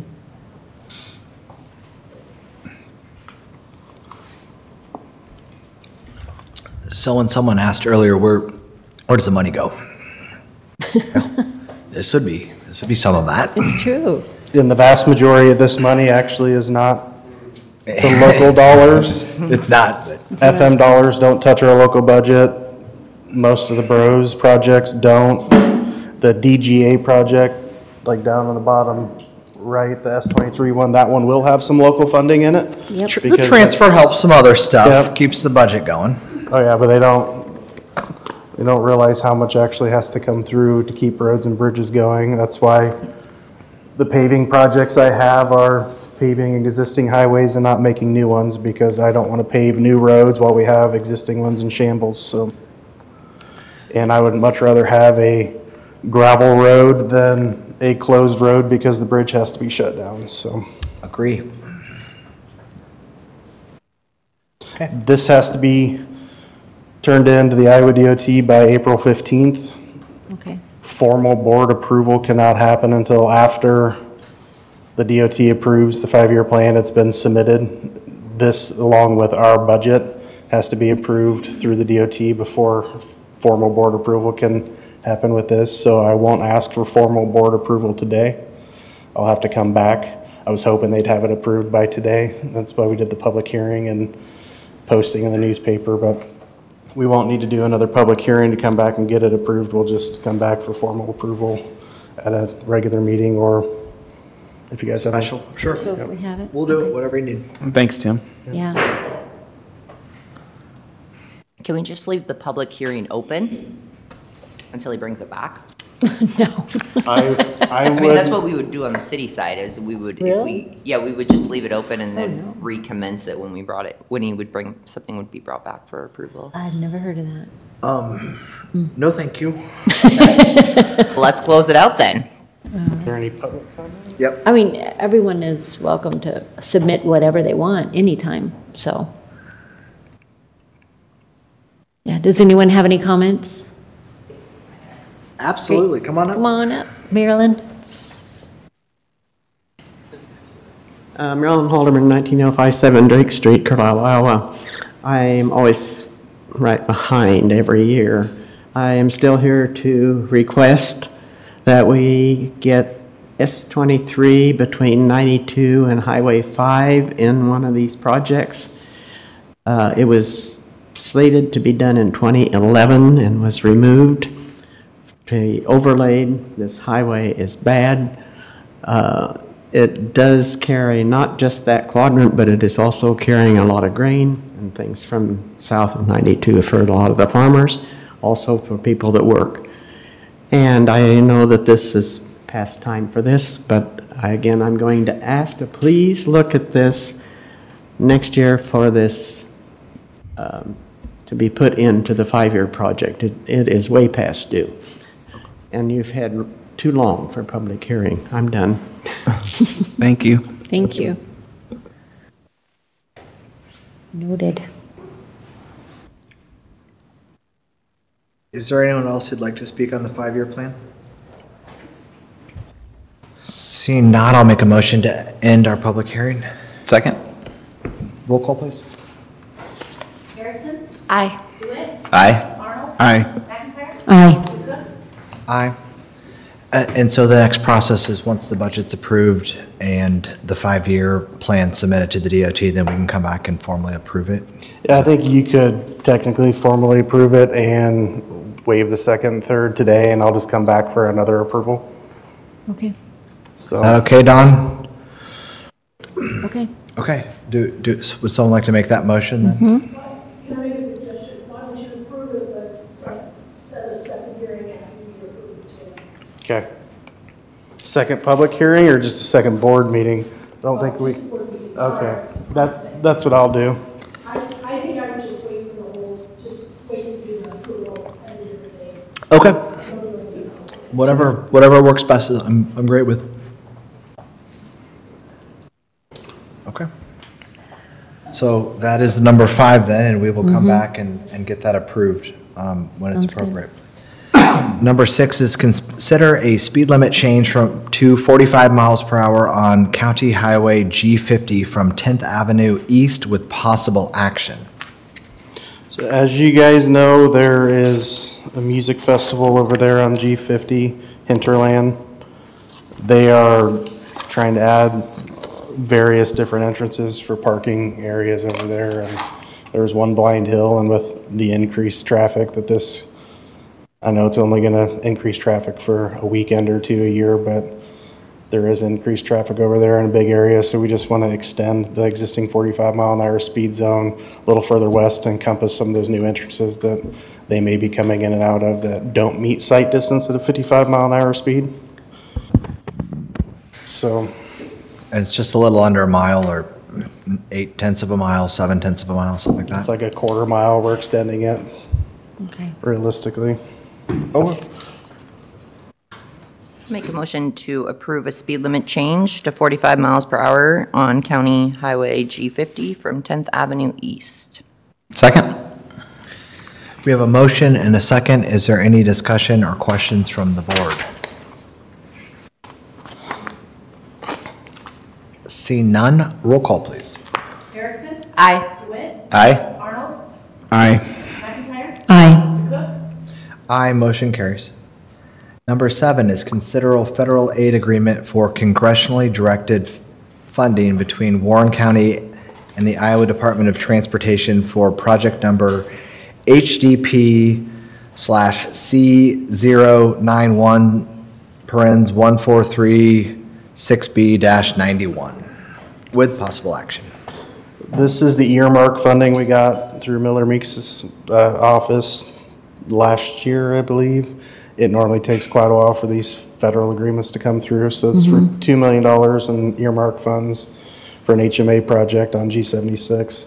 It's scheduled to be let here around November, so the work will be done next spring, summer timeframe. This is just a standard federal aid agreement that we get with projects. There's going to be a lot of happy folks when G76 My goodness, gets yes. some love. It's going to be an expensive project because we're going to try to tackle the whole thing, so. Yep. I like it. Okay. Are there any questions? All right, then I'm looking for a motion. I'll make a motion to approve the federal aid agreement for HDP C091 143-6B-91. Second. Motion and a second. Any discussion from the board? These are the ones I like. These are the ones I like. It's pretty easy to say yes to $2 million. Yeah. I'm down with Was that. for. All right, roll call, please. Erickson? Aye. Aye. Arnold? Aye. McIntyre? Aye. Aye. Well, that one was unanimous. All right, number 8, consider offer to purchase a permanent easement and a temporary easement between Warren County and Richard L. Kroom for project number BROSC091, 142-F5-9 with possible action. So this is a bridge on 65th south of Monroe Street. It's tentatively scheduled to be let in July or August. We have one property owner on both sides of the bridge. We're putting in a wider structure than what's there. And accommodate for the guardrail blisters, we have to get more area for the ditch to kind of shape it around the new berms. This is the standard, kind of around $10,000 an acre, which is always a tenth of an acre or something, very small amount with these bridge projects. But we are going in there. The fence line's going to have to be moved back. We're reshaping the dirt, and we're actually impacting the land. The easement comes out to $1,000, and the temporary easement's at $200 for all, which is a pretty small amount. So I think the trustee has signed the agreements and is ready. We're ready to go on that project as soon as we can get formal approval. Thank you. All right, I'll make a motion to approve the 2 easements as described. Second.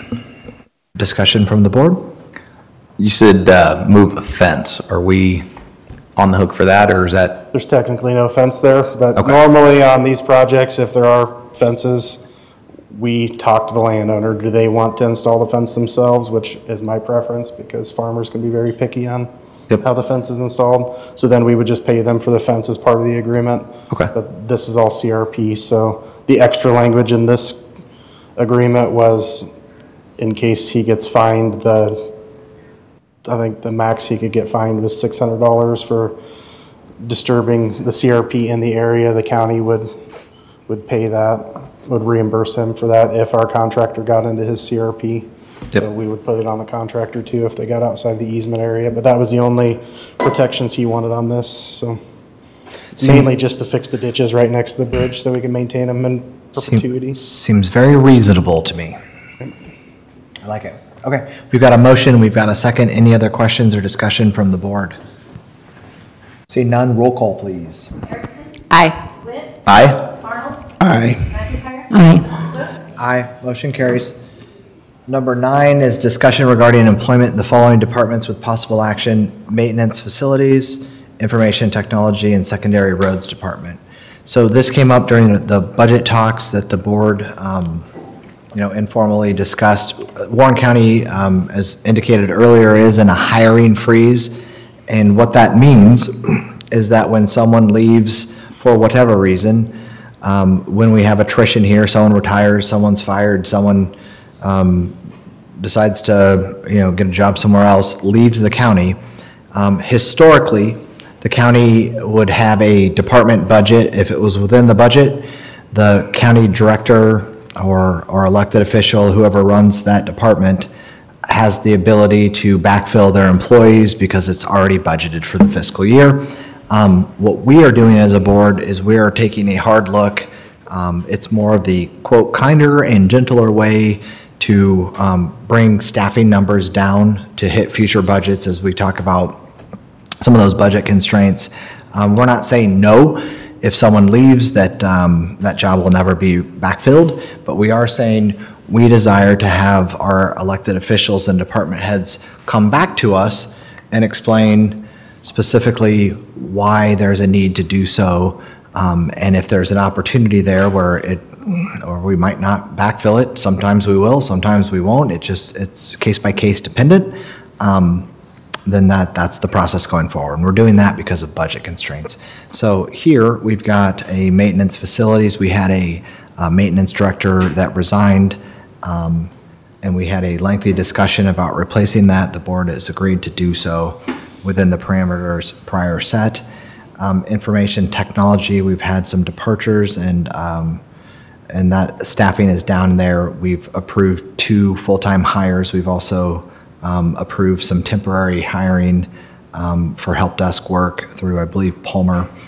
And then secondary roads department had maybe a net down 1, but there was a hire there that our engineer asked, can we make the hire? And we agreed yes. So at this point, we're just making that formal, that those positions as described are able to be rehired.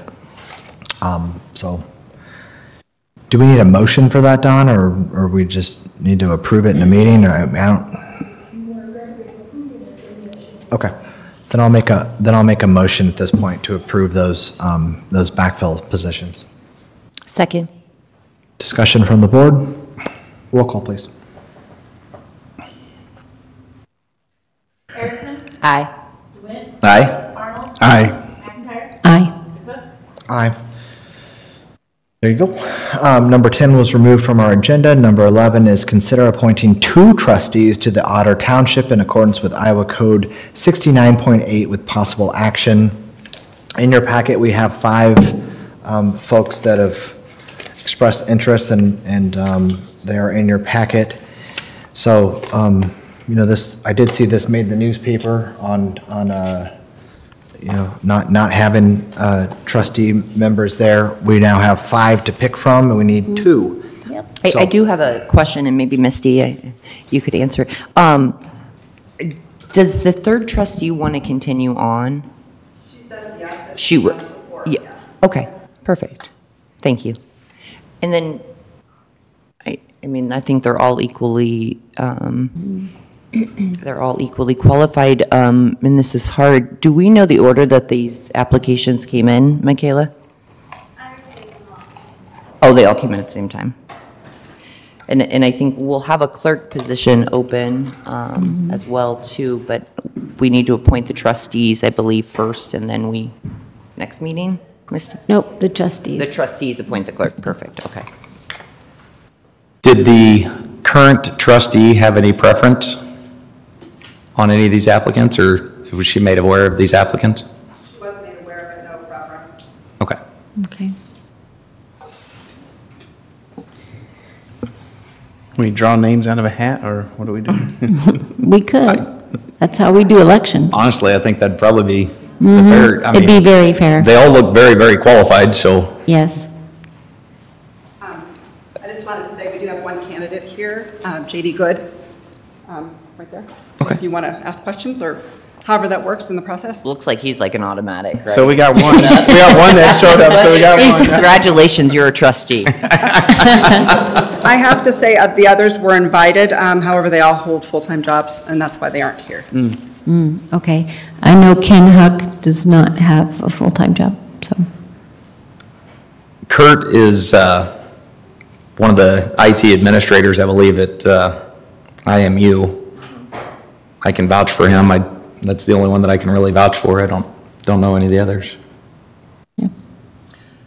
Well, I would make are we going to do separate motions on them, or? You can do them combined. Combined. Mhm. Well, no matter what, I would make a motion for Mr. Good, who spent his morning with us. He showed up. And I'm comfortable however you guys want to choose the other one. Again, I think they all probably would be here. Maybe they were. Yeah. Was that a motion? I would second a motion on Good for the appointment. Okay.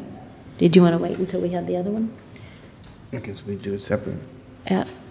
We'll have to draw from a hat. Madam Auditor, do you want to put some names in a hat for us? Yep. Is that what we're doing? You're just going to put them in a hat? Yeah. Well, we're not playing politics. It looks like of the other 4, we're just going to draw one out of a hat. We'll let Michaela do it. Oh, okay. And a motion on Mr. Good. I'll roll call on the first one, please. Erickson? Aye. DeWitt? Aye. Arnold? Aye. McIntyre? Aye. Cook? Aye. Congratulations. And the second one we'll draw. Okay. Sorry. Ken? H-U-C-K. Okay. Sarah? Wadley. Wadley. And Paula Weeks. Mhm.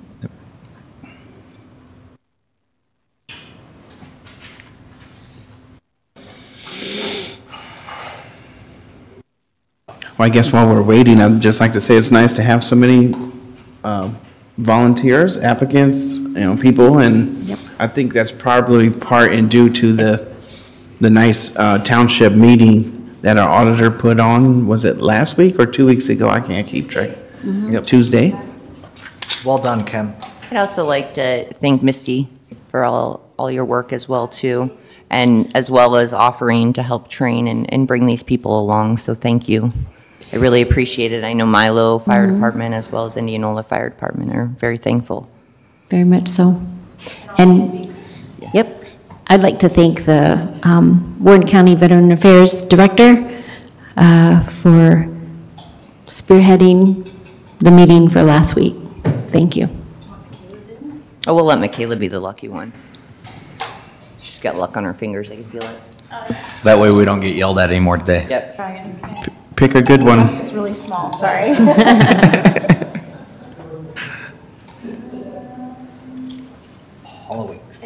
Sarah Watt. Sarah Wadley, okay. Were you trying to gamble with it there? Aaron was trying to. Yeah. Congratulations. All right, at this point, I'll make a motion to approve Sarah Wadley. Second. Discussion from the board? Seeing none, roll call, please. Erickson? Aye. DeWitt? Aye. Arnold? Aye. Aye. Aye. Congratulations, Sarah, and thank you all for the work on it. Misty, Kim, VA, the meeting, and people stepping up to serve. That's very, very important. I've said it lots of times. It's easy to complain. It's easy to sit back and not do much, but it takes a little bit of initiative sometimes if you want change, and I'm glad that those people stepped up to serve. So well done, all. Number 12 is receive and file reports. We have one from Veterans Affairs. And I will make a motion to receive and file the Veterans Affairs report. Second. Motion and a second by Erickson. Roll call, please. Erickson? Aye. DeWitt? Aye. Arnold? Aye. McIntyre? Aye. DeCook? Aye. Motion carries. Number 13 is Supervisors report. Do any of my colleagues have anything they'd like to share? I'm gonna pass today. Yeah. I already gave out my personal address and my patient, so consider that my report today. I'm passing.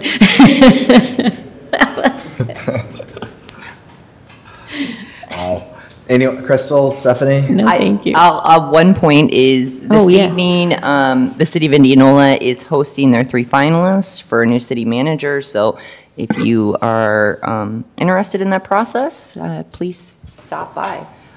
I'm still on the morning, so I can't even tell you where it's at right now. But I think it's at City Hall. Maybe I'm wrong. I think it's at Simpson. I'm looking at Amy.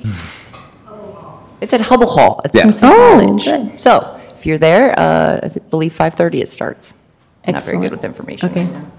Crystal? And last week, in our budget discussions, we have some money set aside for grants for feasibility studies for our fire departments. So we will be sending out an email for the EMS committee to understand what just happened. So exciting. Thank you, board. I'll keep mine pretty brief. I spoke a lot earlier. First, I wanted to say condolences to Ms. Duncan, sincere. For my report, since she's here, and I think that she was probably taking pretty good notes and recorded that first levy rate hearing, but I do want to stress one more time for the public. We started the budget process, and a big part of the role of a supervisor is the budget. That's your job of 1, 2, and maybe 2.5. We do other things, but it really is a budget job. That is the role, because it impacts everything in the county. And we're the face of it, so we're the ones that catch the heat when things go awry, whether or not it's us, but the budget is infinitely important. And I just want to say for the record that I am proud of this board. We've got some new people. We've got some people that have been in government before in various roles, but the board started with a pretty good sized deficit. And one of the things that I think it's important for the public to understand is that regardless of assessments and regardless of taxes paid, what is the net number that the county started with this year? And I call it new money because I'm an attorney, and at some point in a discussion we start just brass tacks it to me. Give me, what are we talking for new money? And the county of Warren had about $430,000 or $440,000 of new money, and that's important because things cost more money and people sort of expect COLA raises or raises. And so I wanted to see where was our starting point, and then I wanted to see what we spent last year, and I wanted to see how much of last year's budget came from real reserves. And when I say real reserves, I'm not talking about ARPA money that has been assigned for a project and is now being spent down. Those are decisions that have happened. I wanted to know how much came out of real reserves, and between the two, as stated earlier, it was about $1.4 million, $1,432,000 between the general basic and the rural basic fund reserve balance came off to make last year's budget. It was our job as a board to figure out what's coming in and what's going out, and to not supplement our budget with reserves, because that is not sustainable. And so one of those early meetings in February or maybe late January, like, we looked at it and said, what is our gap? How much do we need to trim up to get to the spot where we're not balancing a budget with reserves? And the reason you can't do that, now some entities will absolutely do that this year. You will have cities and you will have other counties that will hit their budget numbers by shifting stuff to their supplemental levy rates, the benefits part of things, and then draining their reserves some more. But my point is, that is not a sustainable process. With what is coming down the pike from the state, where they are lowering the general basic levy rate and the rural basic levy rate, statutorily coming down, the tax collection is not an infinite amount that can just grow and grow and grow. And so if you are balancing your budget by spending reserves, you can only play that, and it's a game, folks, it's a game. You can only play that game for so long, because when your reserves finally hit about 25%, like, the red flashing lights go off, and all of a sudden you got real bonding issue, your credit worthiness goes down a lot, you start getting penalized for not being fiscally prudent and having reserves. And the reason that 25% is sort of that standard minimum amount is because our property taxes, I paid mine on March 31st because I don't pay it early, or I try not to, but it's due April 1. But we collect it on April 1st and September 1st. So it's twice a year, the county gets a big influx of property tax money. So you keep it at 25% because you collect the big chunks twice a year, and you got to have reserves sufficient to pay for staff and to pay for your expenses, because you might not get the big chunk for 6 months, so you got to have some reserves to make sure. That's why it's 25%. The numbers were going down on the reserves. It was not sustainable. It's not a game that we can play. And so we decided as a board that that's not what we're going to do. We're going to be different. We're going to be bold, and we're going to take some action that's going to have some reduced expenditures. And we did. So we did not, the fiscal 26 budget does not touch reserves at all. In contrary, it backfills about 75,000 to maybe 100,000. I think the last number I saw was 196, but that's not inclusive of some dollars, real dollars for nuisance properties. So someone in the prior meeting brought that up. That actually is budgeted. It might be $40,000 or whatever it is. And then we also have perhaps up to 60,000 or some number like that for the feasibility study, so that we can explore what equipment we have, what services we have. It's a starting point on that process of essential service. So that'll also be a vote for the people. But if that's the route that it goes. And that'll be up to the citizens to decide whether or not that they want to spend the money to do that or not. But we need to allocate some resources, some real dollars, to make sure that some of those rural fire departments have the ability to do that study, because without the knowledge, you can't really make informed decisions. So we've allocated some money there. So between approximately $40,000 for nuisance properties, as well as I'm just guessing it's 60 but it might be 75, I don't know, for a feasibility study. That's how you move the 196 down, and you get about $75,000. It could be $90,000. It'll be in that ballpark of what's getting backfilled to the reserves. So when fiscal year 26 is done, we'll be projected to be just a nick over 30%. That's a number that I'm okay with. It has been historically a little higher, but you could argue that the county maybe shouldn't have kept the reserves quite so high for so long, or we should have done some things in the past, some more maintenance, or fixed more projects, or did whatever. But those decisions aren't decisions that we're making. We're just trying to keep a healthy reserve budget. Ultimately, no reserves are dipped for the next year. Some reserves are coming back. The urban levy rate's down 14 cents. The rural levy rate's down 15 cents. That isn't insignificant. And then finally, and big picture, this county is spending less money in the next fiscal year than they did in the prior fiscal year. Those are things that are rare. Those are things that happen because of diligent decisions that we made as a board, without a whole lot of infighting too. Everyone comes from a different perspective. And our board is open. Our board will listen to each other. I might have been nominated by my colleagues to be the chair, but I don't run it. I help guide a little bit, but everyone has an equal say. We sit in a square or circular table, and everyone's input's welcome and encouraged. In fact, I try not to let people duck out. Like, if you're not saying anything, like, I want to, like, what do you think, Mr. Arnold? What do you think, Mr. DeWitt? Because it's not a one-person decision. But we will spend less money in this next fiscal year than we did in 25. We're also, as a second to last thought, we also will decrease the amount of the decrease in the reserves that were projected in 25 through attrition.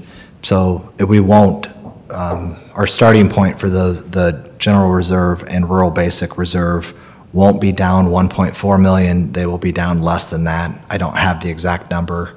I will figure it out and find out and let people know at a future meeting. And then my last point, and I've never seen it done, but I am happy about it. I'm genuinely happy about it. The board, as we were working through it, general assistance is one of those departments where they don't raise revenue, right? The general assistance provides help and assistance with heat, food assistance, light bills, these sorts of things. And so Joelle is a phenomenal director. She did a marvelous job with her budget, and she was one of our last budget meetings. I did ask her because I wanted to hear from her, like, with what's coming for the next fiscal year, are you okay with this? Can you do good? Can you serve the most vulnerable, the least fortunate of the citizens in Warren County with the money that's allocated for fiscal year 26? She assured us that she could. And that's important, because part of our job as a county is to make sure that we provide services for those that are the least fortunate. And it's a very commendable thing that people do. It's not an unlimited supply, but she very correctly pointed out that, yep, we can. Yes, it's a sufficient budget, but of course, if there are additional funds, like we're not turning those away, right? We're just gonna help more people. So the board made a decision as a board. Travis wasn't there, but I did talk to him later, and Travis was very, very supportive. So this board took a pay cut. I don't see a lot of that happening with elected officials.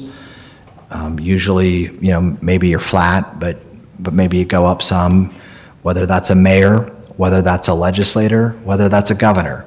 Most people at best are staying flat, and sometimes they go up. Our board decided as a board that if you are asking other departments to tighten your belt, if you're asking Warren County to spend less money than they did the year before, if you're asking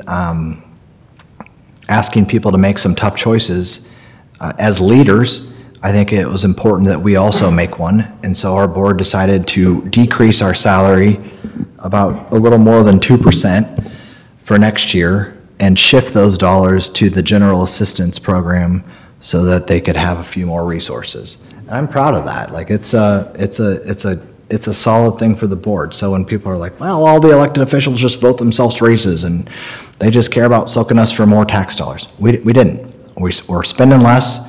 We took a pay cut for you. We added some dollars to general assistance, and I think that the board did a really nice job with the budget this year. So I'm proud of each member here for the work. I'm proud of Michaela and Megan, Megan got thrown in the absolute hot seat because she had a new one, a new baby, and came back, and you know, even me, I'm thinking we've got some real gaps here. Like I need a budget director in a hurry, but we tried to give some space. We tried to. I wasn't knocking on her door. Don't know where she lives. We're not putting it up on the screen. But we left her alone. And then she came back and she just knocked it out of the park. Yep. She did a great job. Our auditor did a great job. The department heads, I'm sure some of them are not super thrilled with some of the outcomes, but as a whole, everyone got the message. And the message is, we are receiving less tax dollars. We can collect less tax dollars, and that means that we have some choices to make. And we made those choices, and I'm proud of the folks that were involved with it. Big hat tip, sincere to you all. So that's my report. Thank you, Aaron. Yes, thank you. Okay.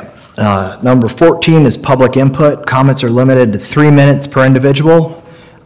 Board will not take any action on the comments due to the requirements of the open meetings law, but may do so in the future. No public input will be allowed for any of today's agenda items. If there's anyone in the room or online who would like to speak, please come forward, state your name and your address, and we'll hear you.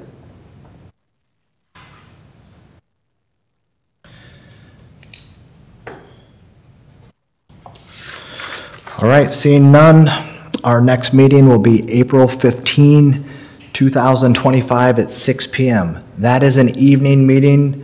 We flip-flop them to help with folks that are perhaps employed during the day so that they have the ability to come and be heard in a night meeting. That is the only reason why we do it. I do not do that because I desire to be down here at night or have our staff stay extra and come in. I do that for your benefit, so please feel free to attend those meetings. With that, do we have a motion to adjourn? Motion to adjourn. Second. Roll call, please. Harrison? Aye. DeWitt? Aye. Arnold? Aye. McIntyre? Aye. Cook? Aye, we're all adjourned. Thank you all for your time.